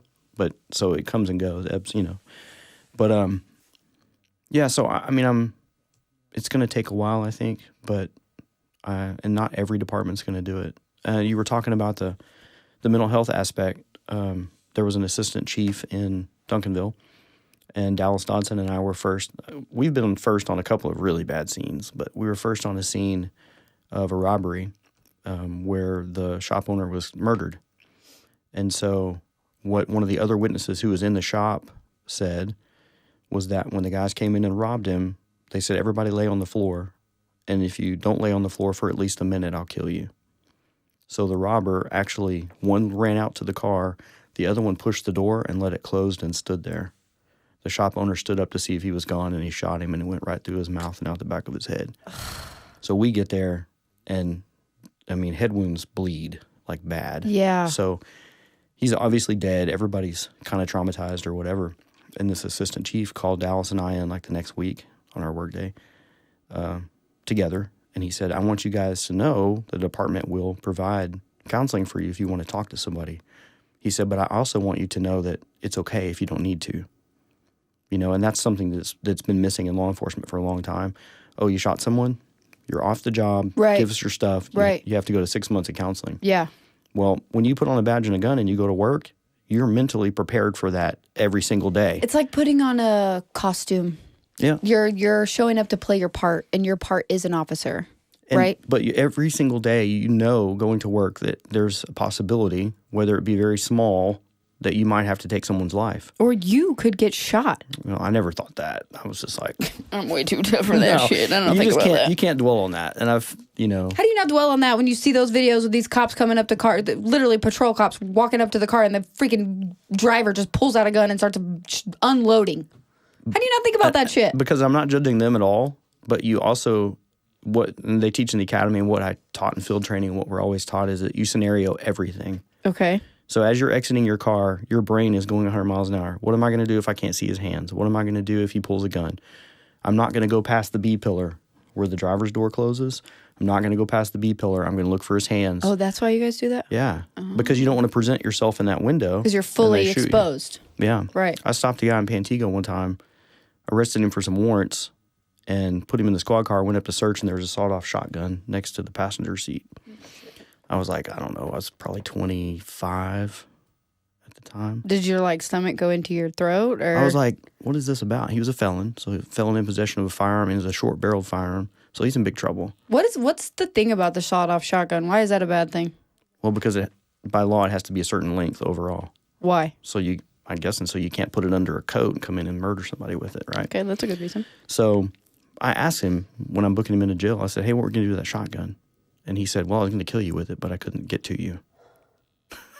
And that was an oh crap moment for me but what I had done is I had role played the whole time. Fuck, man, that happened when you were what, 25? 25. So I had role played the whole time, and whether it was his bravado or not, it didn't matter to me mentally because I took it as a real threat.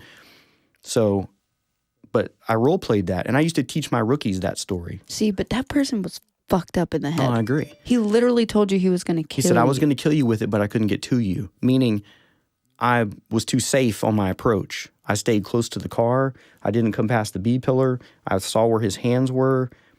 I kept... So that is why you guys do that, because I'm always wondering, dang, bro, I'm trying to see your face. What's going on? Why are you standing back? Mm-hmm. So I got to turn like this. Yeah.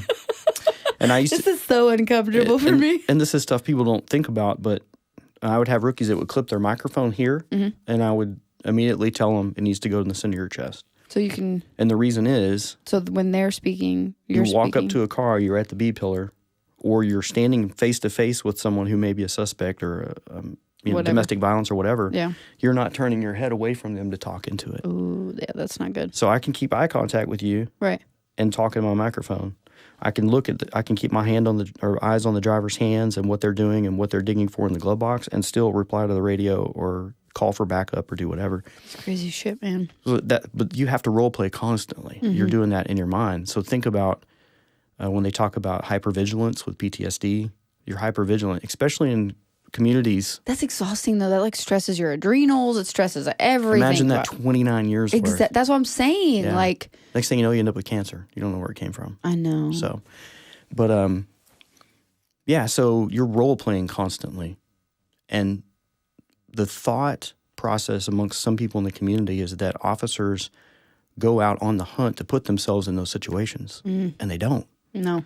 If I don't have to put myself in that situation, and I think that's the mindset of 97.9% of police. There are those 2% that are assholes. There are those 2% that are maybe not necessarily looking for the situation, but they fully embrace the situation when they get in it.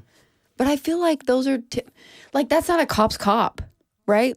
Most of the departments, they want to do the right thing. They're there for the right reasons, and they're going to call out and single out the people who are not. Absolutely. And that's what people don't understand either, because they think that it's just a group think, that it's just a group mentality, that all of you guys suck. Everybody's just in the department talking about how we can be scumbags today or how we can arrest these, innocent people. No. And they joke about the thin blue line. The way I look at it is the thin blue line protects only the good cops. Right. I'm not going to say, well, I saw you take that money out of that ashtray, but because of the thin blue line, I'm not going to report it. No, you're gone, dude. Right. Because I don't want you to tarnish my badge, my patch, my department, or law enforcement in general at all. I don't want that to happen. It's crazy too, because they were like, I was watching a movie not that long ago. I can't remember what it was about, but it was when in Miami. In the 80s. Sure. When all the cops were bad. Yeah. Or On the take. Yeah. Or the gangster cops in New York City. Oh, what was it? American Gangster? Probably, yeah. Something with Denzel Washington. Yeah. where like all the cops are paid off because they're all dealing heroin, like that whole thing. But I don't think that's what it's like now. I think that was a completely different time. And I'm sure there are dirty cops in big cities, and I'm just going to tell you, I've worked for numerous First departments. of all, you guys get in a lot of money and a lot of drugs. There's opportunity every day. But you're also risking it all to take that opportunity. So after that 29 years, I have a pension. And that's what Jackie and I are going to live off of. Right. So why would I take $20 out of a car, or why would I do anything that's going to jeopardize me being able to live for the rest of my life? Not having to come to work, right? So there are people out there who do the risk analysis, and they say, I'm going to do it. And they just but say, you know fuck what? Those are the cops that last 6 years. That was that guy in the movie, American Gangster. He was like pissed at Russell Crowe because he didn't take that $1 million they found in the trunk. Yeah. Yeah. But he died. But those are the cops that last 5-6 years on the force, and then they're found out. Not 30 years. No, they're found out. They're the ones exposed. And with body cameras and everything, people always say, "Oh, well, now that we have body cameras, it's going to be so much different because the citizens are going to be protected." And I always laugh. That body camera is not to protect the citizen. Mm-mm. That body camera is to protect me and the department and the city, because I can't tell you how many times people have said I did or said something that I didn't do. And thank God. Like, let me refer to my body camera footage. Thank God for videos. Yeah. And when I was the internal affairs sergeant in Duncanville, I would call somebody in and they'd say, "Well, I want to make a complaint." And I'd say, "Well, by state law, you have to file a formal complaint, sign it with your signature and all that, come into the office." So they'd come into the office and I had a video camera. And I'd say, "Well, what's that for?" "Well, I'm going to video the whole interview while we talk about it, and then you're going to sign your name." "Well, I mean, it's not really that big a deal." Okay, that's fine. Get to stepping. Yeah, because and then they would start backpedaling a little bit. "Well, I mean, he said this and that, but I don't, he probably didn't mean this and that." And it wasn't to intimidate them. It was to say, if this is and I would tell them, if it's of that much, if this is valid, right, I want it on video because we're going to get rid of him. Yeah.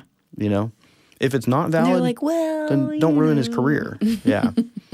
So, yeah, I remember one time I stopped a lady and we had dash cameras, but not body cameras. Right. I stopped a lady and Reno 911 makes really funny dash cameras, by the way. And so dash cam videos? I've had lots of funny ones. So I pulled a lady over. She pulls up at the gas pump. I don't know if she thinks she's going to get out of a ticket because she was low on gas. I don't know. So she takes the gas pump out. Well, as a cop, you're role playing the whole time. You're playing it. What am I going to do? What am I expecting? What am I looking for?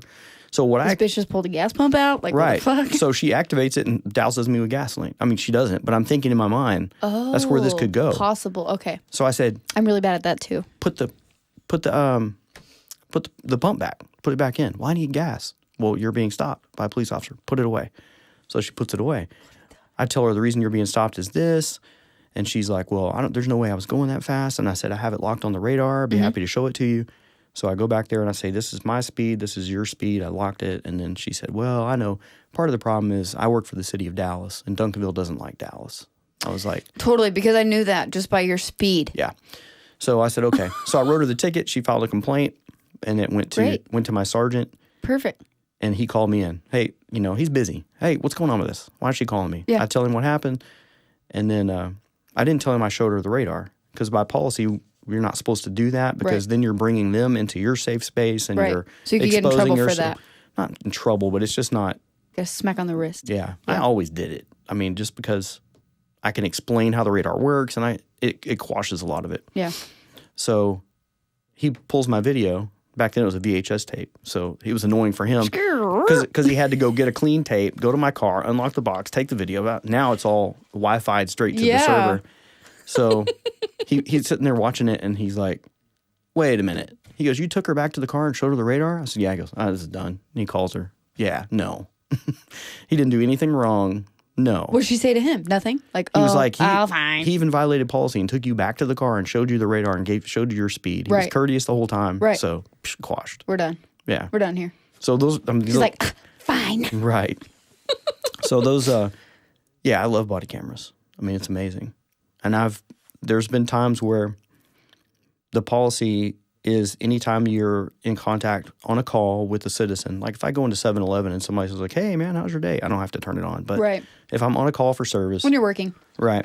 So I was on a call, I got sent up to the highway, and it was a guy who was out of gas.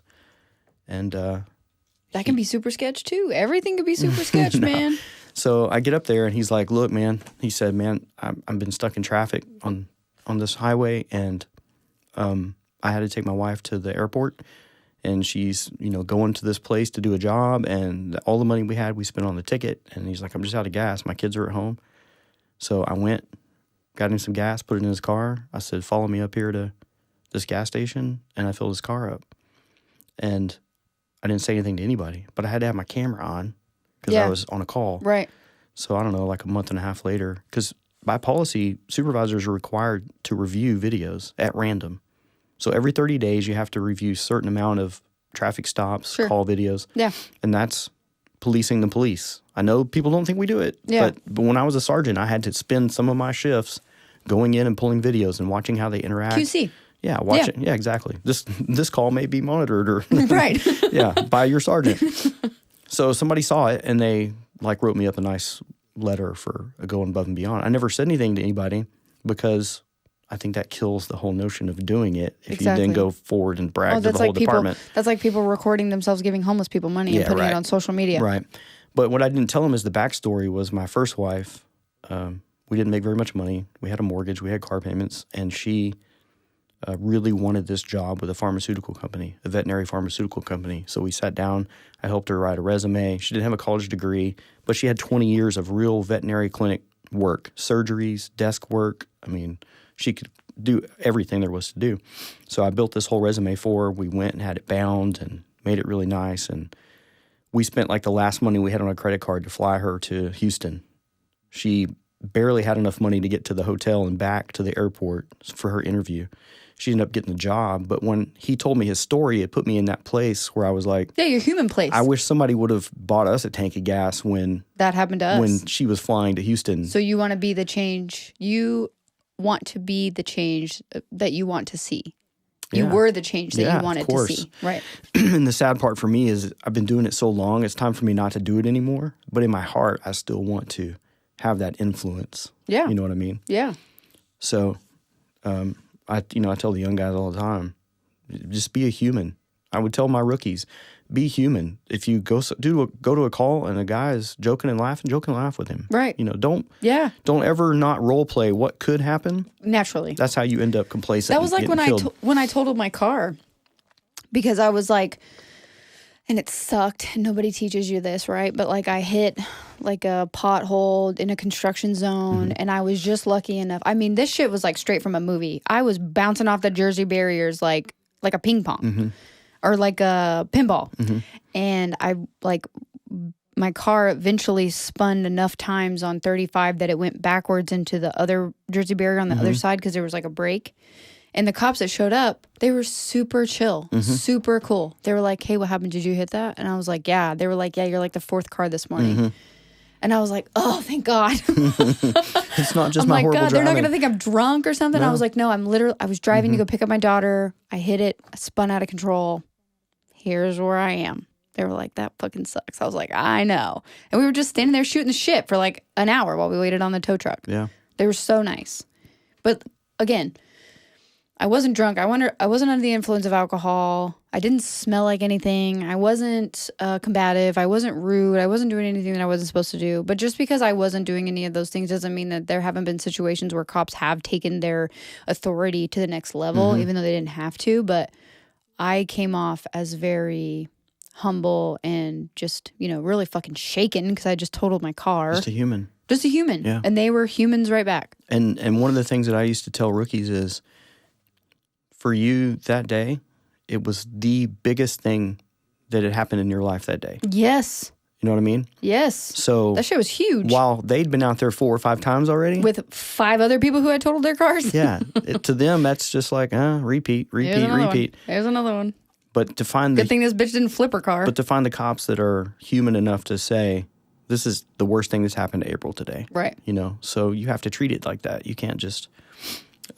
Takes a lot. And the last department I worked for, they were big on that mentality. You can't not take it serious. So even those calls, like I was saying earlier, they call my 14-year-old won't get out of bed.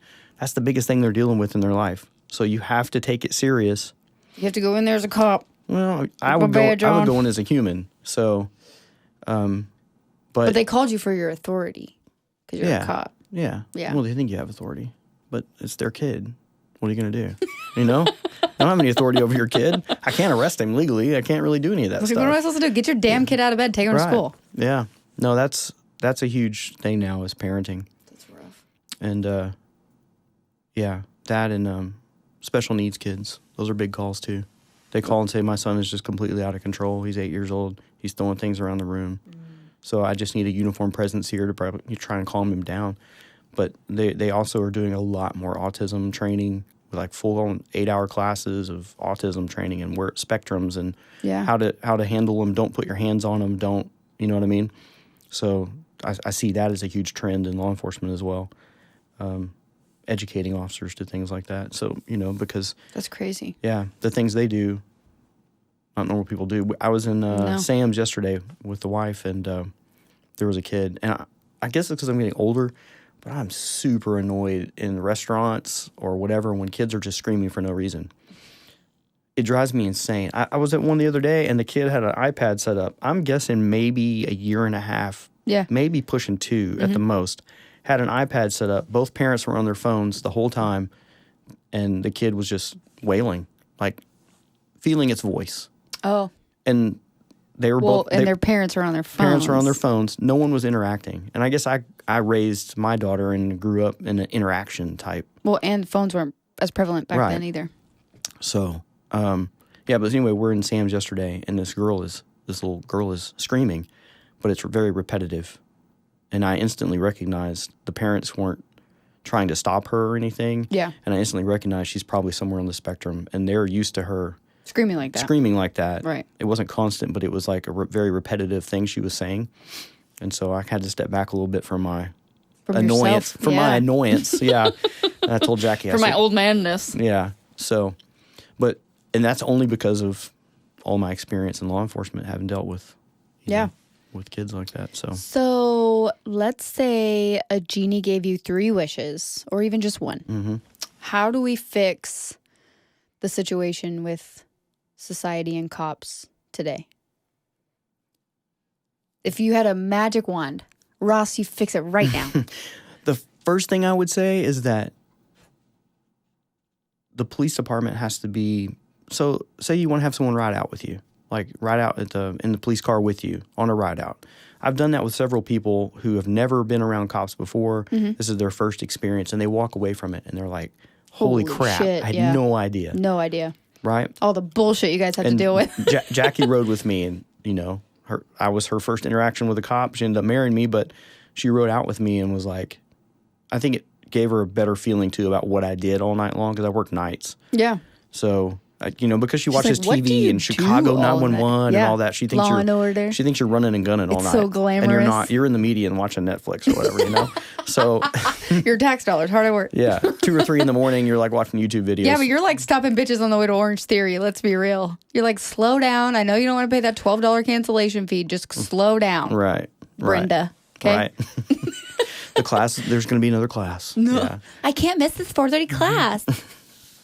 Yeah. $12 if I miss it. And what's funny is when you work the same district and you work it so long, you see a car and you're like, oh, I know that Infinity. She's going to Orange Theory. Yeah. Or I know that guy. And you're so like, Brenda, you just bump, I told you to slow down. No, you just bump the lights at them and then they're like, oh shit. I need a reminder. All right, God. I was forever, I know my sergeant hates it because any video under a minute in length, the sergeant has to view before it goes into the system. Okay. So if you bump your lights to like tell somebody to slow down, it's a 20-second, 30-second video. They're like, shit. Because it goes back so long. Yeah. So like the body cameras go back 30 seconds. Before you start recording. Yeah. So when you touch it, beep, beep, it automatically goes back 30 seconds, but there's no sound. To capture it. To capture what was going on in that 30 seconds. Mm-hmm. Yeah. So you'll see videos sometimes, people are like, well, why is the sound turned off when an officer first arrives at a shooting call or something? Yeah. It's because he activates it. It goes back 30 seconds. So that's why you see them driving and then they get out. So maybe like a PSA. Like maybe more people could understand what cops have to go through or the things that you guys deal with to help provide some perspective for the rest of us who don't know what you do every day. Mm-hmm. But how do we do that when everybody's so divisive? Let me see if I can find something real quick. I stopped a guy for speeding. He said, I would like to commend the officer who did not look at me just as an African-American man, but through his questioning and my answers found grace in his heart to extend to me despite my speeding. When he told me the speed limit in that service road, I realized that I was indeed above the speed limit as he told me, also the speed that he clocked at. I have used the police radar before as I am going through the Plano Citizens Police Academy, and I knew that he was not lying. That's the bridge I'm talking about. We have to, they have to be more open, because here's this guy. He says, through the PCPA, that's the police academy, I know now what a police officer can go through during his or her shift, and I have more respect and consideration for the police force. He said, except for the bad apples that never miss. We learned also about the internal service.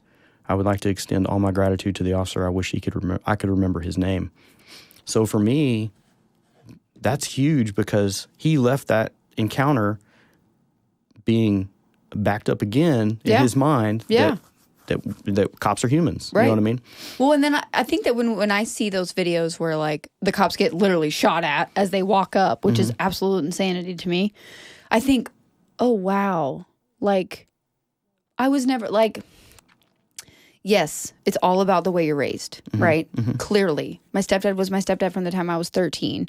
And neither of my parents were, you know, like, fuck you, fuck the cops, like, they suck, whatever. My mom was she probably talked some shit about some cops before. And then she ends up married to one. That's funny. Exactly. They all come to the dark side. She was their worst nightmare, and then she marries one. But it was like, I never grew up thinking, you know, fuck the police. Never.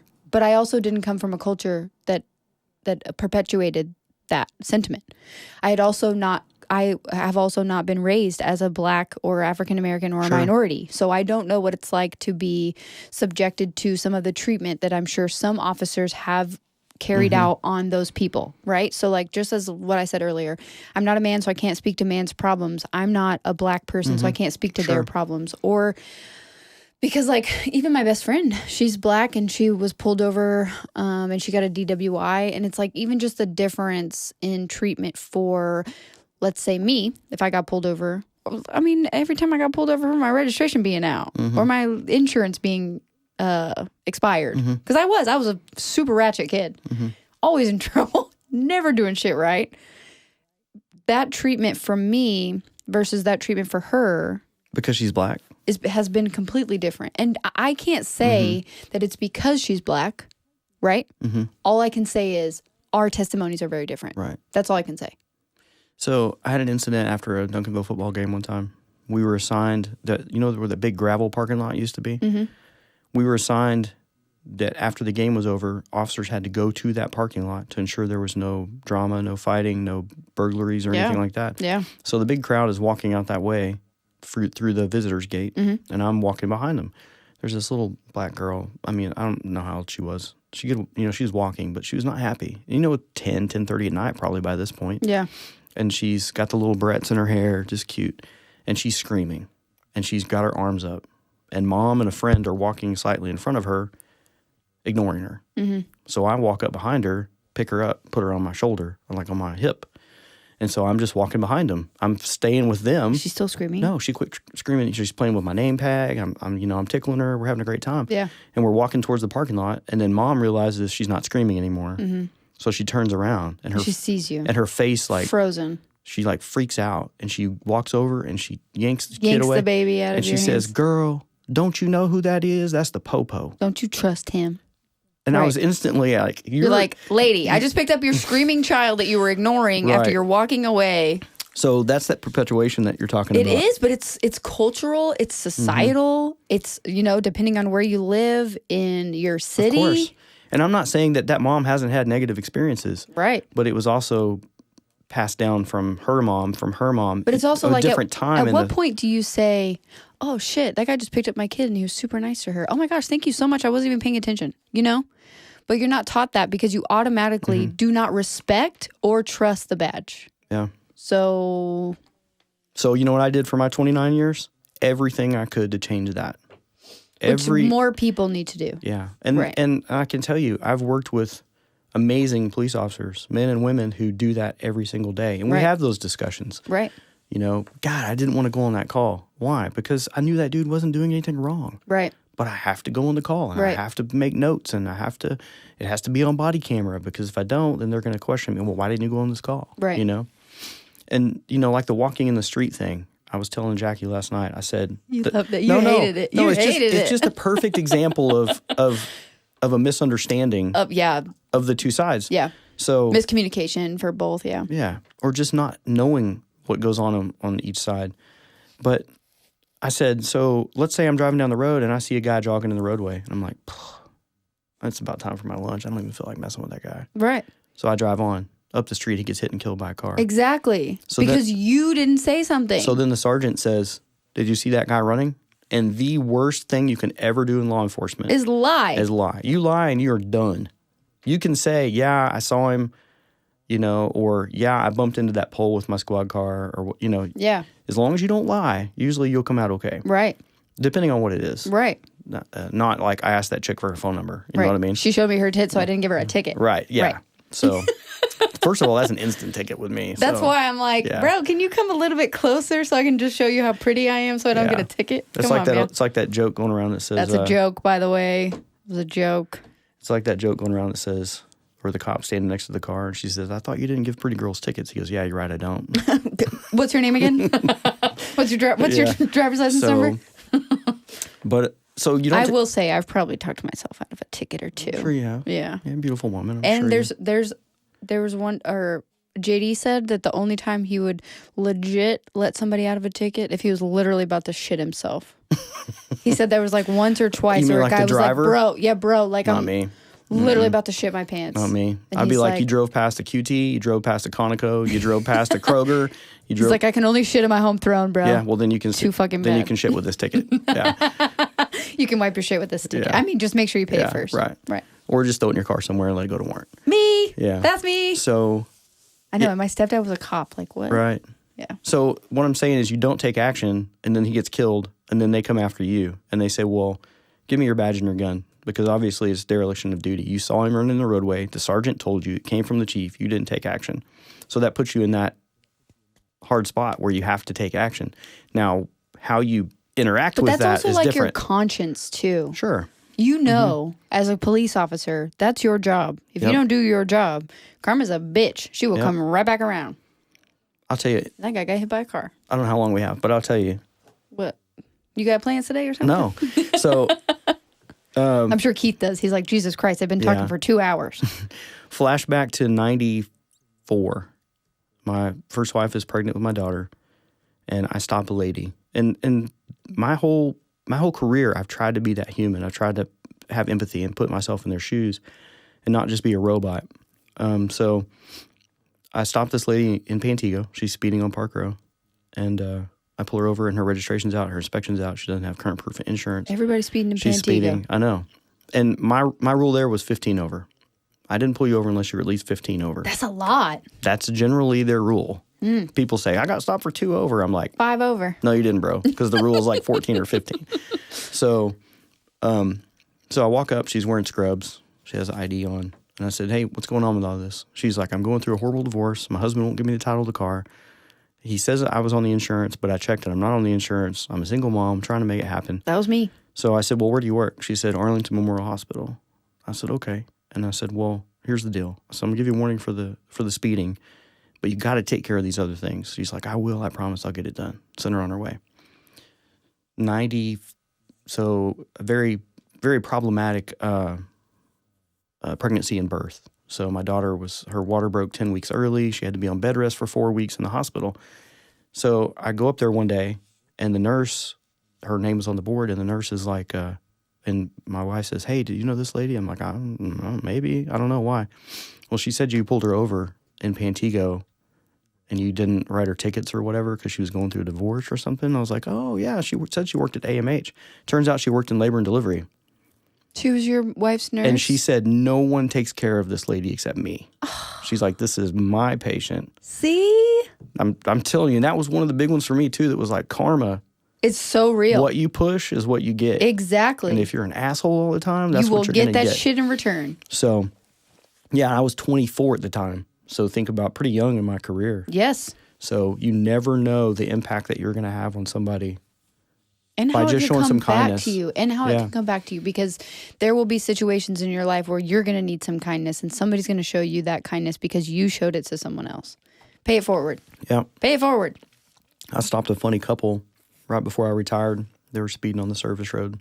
I used to work at 55, and people would go 70, 75. I think he was like 76 in a 55. So as I walk up, I can tell. 76 and a 55? Yeah, I can tell it's like that date night thing going on. Yeah. They're in their nice car. They're kind of dudded up or whatever, and when I walk up, they're both laughing. Yeah. So from the get-go, very, low key. So I walked up. I stopped at the B pillar. I saw they were laughing. Didn't see any threats. Really, I could see their hands. So I presented myself in the window. I said, hey, I told him why I stopped him. And so he's like, yeah, I know. He's like, came off the highway. I saw you. I was like, dang it. Yeah. I should have slowed down. So I looked over at his wife, and she's shaking her head. I said, how many times have you told him? She goes, how many times have I told him what? To slow down. She's like, oh, my God. She's like, I can't tell you how many times I told him to slow down. 1,000 times. Yeah. And so I said, so needless to say, he's in trouble. She's like, oh, yeah, he's in big trouble. And so You're like, so I'm going to let you take that. And so I told him, I said, well, I'm not going to double dip on you. So you're already in trouble when you get home, so you'll have to deal with that. And then we all laughed, and I walked off. And that's about being human. Yes. You know what I mean? Yes. Recognizing that hopefully with just a warning, you can correct the behavior. Yes. Because I guarantee you. And getting pulled over is traumatizing. But it doesn't have to be, though. But it's traumatizing in that, like, maybe they were laughing. I don't like getting pulled over. Do you like getting pulled over? It doesn't bother me, really. Nobody likes getting pulled over. You're a cop, whatever. You pull people over for a living. But, like, at no point, none of my friends, nobody likes getting pulled over. So it's like, the more that you can mitigate. Like, I work at the airport. You know how fucking strict those airport cops are? Oh, my gosh. They're on our shit all the time. And the speed limit is on the service road, 35. I know. It's ridiculous. 35. Yeah. So I'm like, okay, well, I'm going to go 42. And we're sticking it at 42, and I'm putting that shit on cruise control because I'm not getting pulled over That's again. kind of the safe buffer, you think. But I got pulled over once. I had left my laptop at home. It was like in the middle of the pandemic. I was so stressed. I was going through a custody battle for Chloe. All this shit was going on. I get pulled over, and he's like, hey, it's Monday. Fucking Monday. And he's like, hey, what's going on? Are you okay? I was like, yes, I left my laptop at home. I'm sorry. I know I was speeding. I'm trying to hurry up and go get it so I can come all the way back. I live in Fort Worth, which is 30 minutes from here. And he was like, have a good day. Here's your warning. Like, don't fuck around. Means the world, doesn't it? 55. I was like, oh my God. Yeah. Yeah. I've done that. So back to your question, your magic wand question. Yeah, how do you fix it? We have to find a way to... So on the police side, you have that culture. And then on the community side, you had that culture of, if I'm friendly with the police, I'm a punk. Well, and it's I'm like a chump. Fucking politicians, man, they have got to support you. Yeah. Like, at no point, it's so hypocritical to me. Because it's like, oh, you don't want to support the cops? Who's protecting your ass? Who are you going to call? Ghostbusters? You got your own private security? Mayor Lightfoot? What do you got? Right. If somebody breaks into your house, who are you going to call? We know who you're going to call. And then I'm going to have to show up and pretend like I don't know who you are because I have to go above and beyond and do my job. And be professional. Right. Yeah. Every time. Yeah. Making a fifth of what you make. Yeah. Right. I have to put my life on the line to protect your life. I can't tell you how many times I was dispatched to calls where they would say, I think there's someone in my backyard. I'm like, okay, so I'll be en route. And then you see the notes.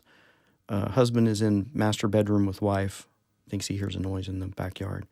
So me as an alpha male, as a veteran, as a police officer, I'm like, what are you doing, bro? Bro, go outside. It's your family. It's your house. Go outside. At least go and see. Or look turn out the on window. Some lights, do something, yeah.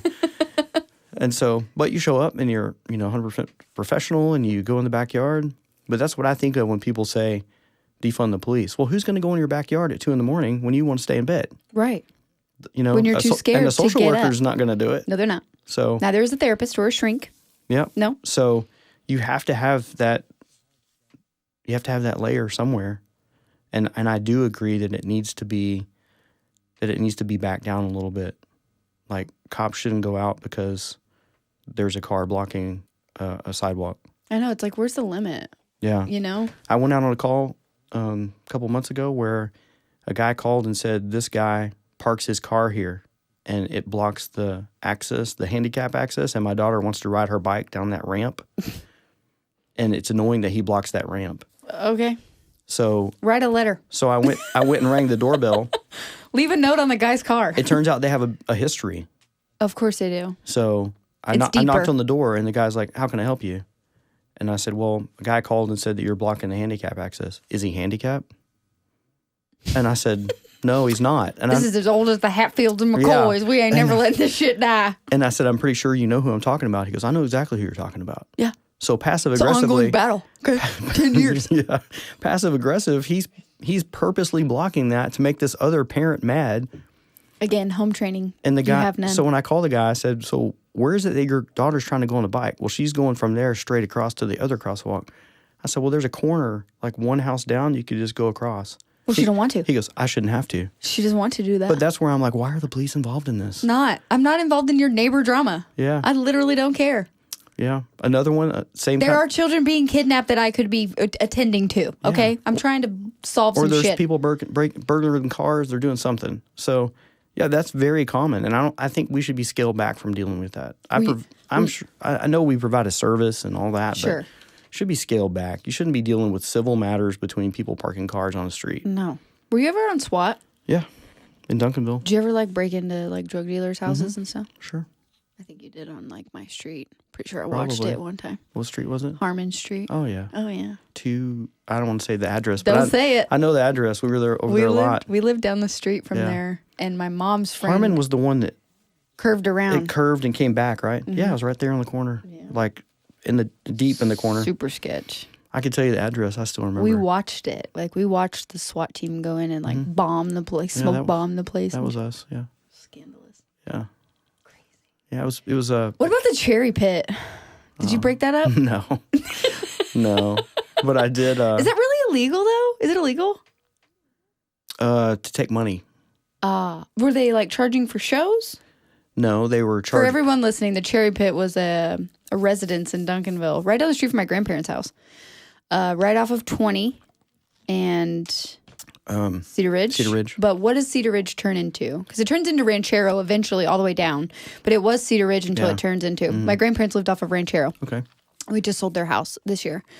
And it was like a sex club, like a swingers club. It was a swingers club. Yeah. They had a jacuzzi. They had mattresses everywhere. Dear God. So...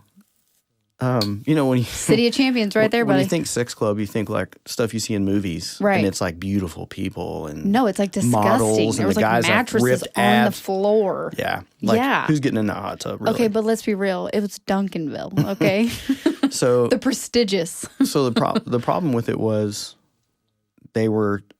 they said they were accepting donations. So as you arrive to the house, you give them a donation, and then they had cold sandwiches and some other stuff. They said they were providing drinks and food for donations only, but they're trying to skirt that.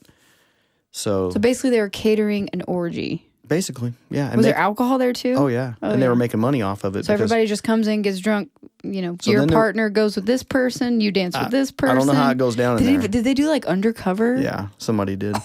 And the reason for the undercover was I wonder if it was a dude and a girl. I don't remember. I can't even imagine. I remember volunteering, but only because of who my partner would have been. But I didn't. Totally. So, yeah. So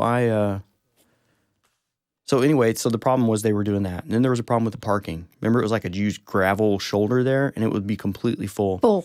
So then what they started doing is Saturday night, they got a shuttle bus, and they would have them park at the high school or somewhere else, and they would shuttle them and drop them off so there was no cars outside. This shit is so sketchy. You really think you're not going to get caught doing stuff like that? So then I think the city finally shut them down because they were on a septic system. Oh, yep. And because they were running it as a commercial business, a single-family home with a septic system not designed to accept that much. Right, traffic. Yeah. So I think they finally shut them down, and they ran them out of the city.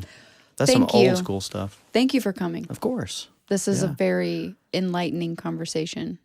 Well, I wanted to kind of give an inside I wanted to haul view. ass to the cops.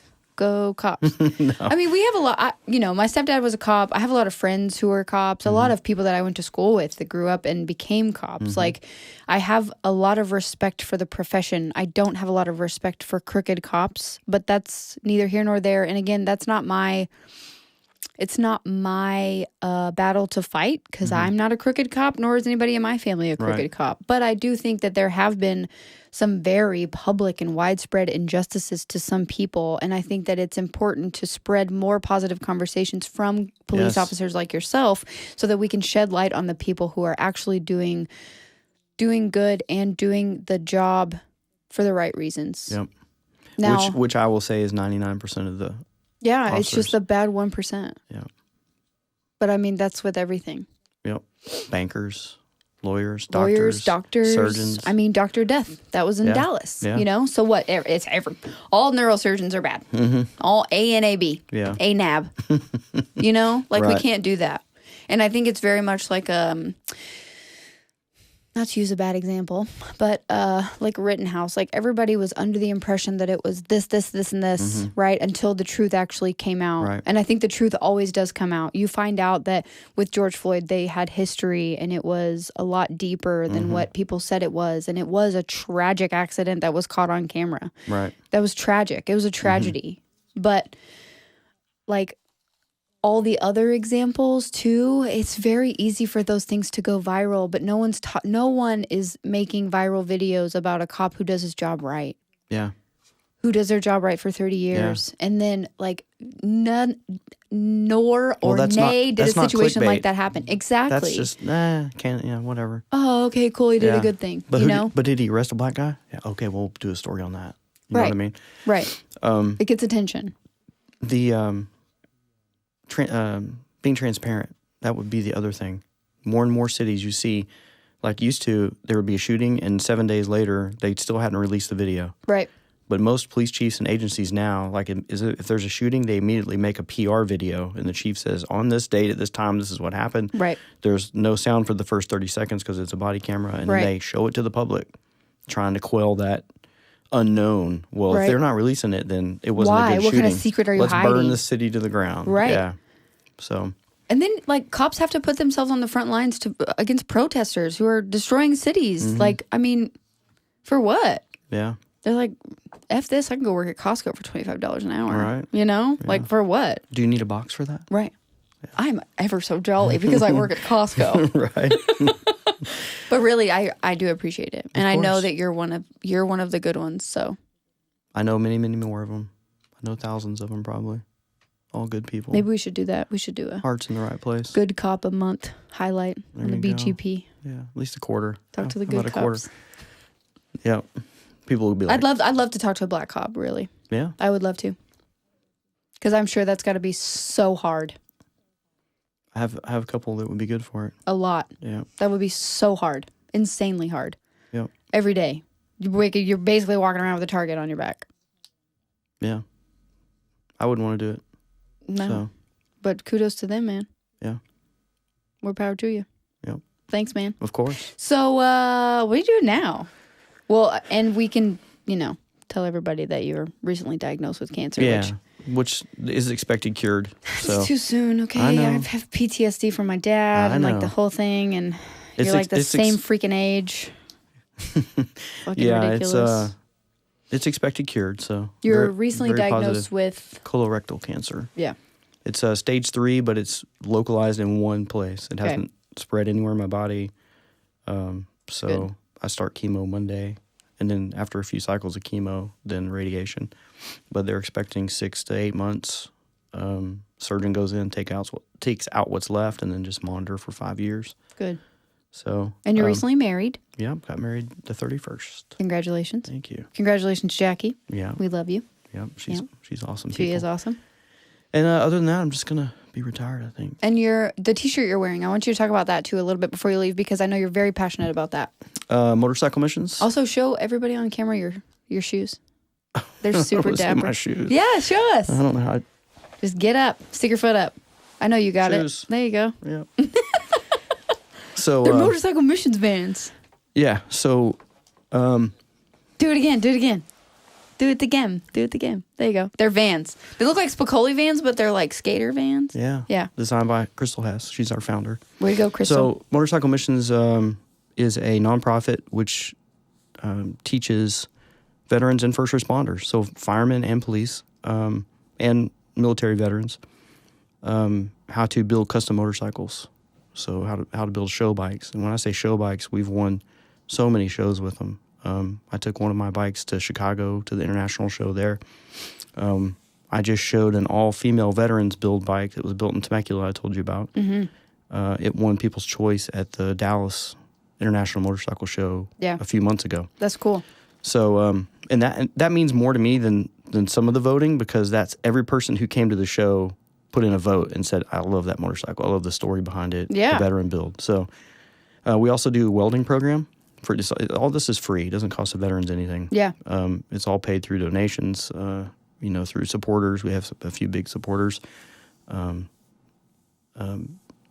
Paul DeJorio with Peace, Love, and Happiness. He's one of our big supporters. We also have a motocross program. Which that is, don't skirt over that. That's Paul Mitchell. Paul Products. Mitchell. Yeah. So his PLH Foundation is amazing. He does great work, and he really loves us and loves Crystal and supports us. We also do a motocross program where if a veteran's never or first responder's never ridden a motorcycle, they can come out to the motocross track and they start on 125s and they can build up to 250s. That shit is so scary. One time I dumped a 50 when I was 5, never got on a motorcycle ever since. Well, you should take it back up. My dad laughed at me so bad. I just left it in the alley. Yeah. Just left it out there. But we bring them out and we teach them how to ride a motorcycle. We teach them how to ride it in the dirt. We're sponsored by Fox, Moto Gear, Bell Helmets. So Motul is a big sponsor. If there's any gearheads out there, Motul products, their oils and fluids and all that. They're big. So they ride, and then we teach them classes on how to check the spark plugs, how to clean and lube the chain, how to check the brakes, how to do the air pressure, how to change the oil at the end of the day, so that you're kind of building that passion for motorcycling. And then they do it 2 days, Saturday and Sunday. They ride, and we get great reviews on that. Yeah, because not only were you a cop, but you were a motorcycle cop, and you rode motorcycles like as a hobby. It's fun. Yeah, I've been riding 46 years. Wow, that's crazy. Something like that. Since you were like 5? Yeah, 5 years old. Wow. I crashed too, but I got back on it. Oh, yeah. So I'm a wimp. So anyway, but that was my parents, like you were saying, what you're exposed to. Yeah. My parents did vacations on motorcycles. Oh, then yeah. So I rode It's in your blood. Yeah, sure. Yeah. My mom rode her own, so of course it would figure that I would end up marrying someone who has her own bike and naturally rides. Yeah. So, but it's a great mission that we do. And that's for like first responders and veterans with PTSD, so they can like have something to look forward to, like a hobby, something to like channel some of that energy in. So it's sort of like therapy. It is therapy. Yeah. So, because you're building something. Yeah, we call it like motorcycles as medicine. So, the first build that I did was a sidecar rig up in Paris, Texas, and it was really cool because all the different generations, would sign up for this. So we had a Vietnam vet who was a amputee, and then we had Lieutenant Dan. No, he had to have one leg. And then we had another guy, Justin Fegan, and that dude, he is awesome. He's so hilarious. I love Justin. He was very instrumental on the build, but he's also an amputee, but from Afghanistan. So I would see those two guys talking. It's like a brotherhood type deal. Yes, totally. And so, talk about someone who knows what you're going through. Right. Yeah. And so I told Crystal after that build, I got to ride that bike in the world record parade of Harleys up in Paris. We took the world record back from Greece. I didn't know Greece had that many Harleys. But that's cool. We took it back, like 3,500 and something Harleys in one parade. Wow. At the Paris airport. That's a loud parade. So I got to do that, and then I told Crystal, you're never getting rid of me, so use me how you want to. And then she ends up saying, hey, I want you to be the board president. Oh, shit. Yeah. Oh, okay. So. Ross for Prez? Yeah, right. So I turned her down the first couple times, I think, because for me, I didn't think I was worthy of a position, but she said, I can do more in that position. I can help more. I can do. And she does so much of it by herself. Yeah. Plus works full time because it is a nonprofit. Right. She's not getting rich. Yeah. So everything that we do gets put back into the mission, into the program. The organization. Yeah, we build these custom bikes. Some of them are auctioned, charity auctions, and then we take that money and put it right back into the program to build the next one. That's awesome. So I think we're up to 11 or 12 builds. Cleveland, Ohio, Phoenix, Arizona, Temecula, California. Yeah. Dallas, Austin. I mean, it's a pretty big deal. We have a lot of good sponsors. Lincoln Welders sponsors us for all of our welding equipment. Yeah. But it's motorcyclemissions.org. So motorcyclemissions Yeah, it's just a... The prez. It's just a title. Well, you're retired, so it's like, that's a nice transition because that's something that you can kind of put your time into. Yep. Yeah. Just got to kick cancer's ass first and then get right to it. I'm triggered. Immediately triggered. Don't be triggered. I just want you to make sure that you're using every avenue, not just chemo and radiation. Yeah. Because earlier you said something before we started recording about cancer was killing him. Cancer didn't kill my dad. The treatments killed my dad. Yeah. Chemo and radiation killed my dad. Yeah. And I know that for a fact because he was still able, while his body still had the energy and the white blood cell count, to beat it. Mm-hmm. But it was the consistent pumping of chemo and radiation that killed my dad. And so I knew about part of that, and I've done a lot of research. But one of the things, the place where I'm going, one of the things they do is they constantly monitor all that, like your white blood cells. Yeah. And my oncologist said, if we see anything get out of whack, we'll scale it back, and we'll allow you time. So important, man. We'll allow you time to rebuild, and then we'll start again. Yes. Because she's like, I don't want any of that to be out of whack. Yeah. So she's like, you're super young, and actually too young to have this, but. So was he. That's for another podcast about for sure. About exposures overseas. Cancer. Yeah. Oh my God, my dad was exposed to all types of shit. Chemicals, yes. Helicopter stuff, everything. Hydraulic fluid, everything yes. you can imagine, yeah. Yeah. Yep. Yeah, whatever. Radiation, everything. Yeah. Well, thank you. Of course. Love you. I love you too. Yeah. I appreciate you coming on. Been in my life for, since 2000? 2001, somewhere in there. 1999. Yeah. No, 2000. Yeah. Wow, 21 years. Yeah. That's like a whole person. I know, right? It's like a whole grown up. I don't know. Well, and Big Girl Pants, of course, you can find us both on YouTube and any platform that you get your podcasts, Spotify, Apple Podcast, Stitcher, Google Play. If you have any questions, send me an email at biggirlpantspod@gmail.com. And yeah, hope you enjoyed this episode.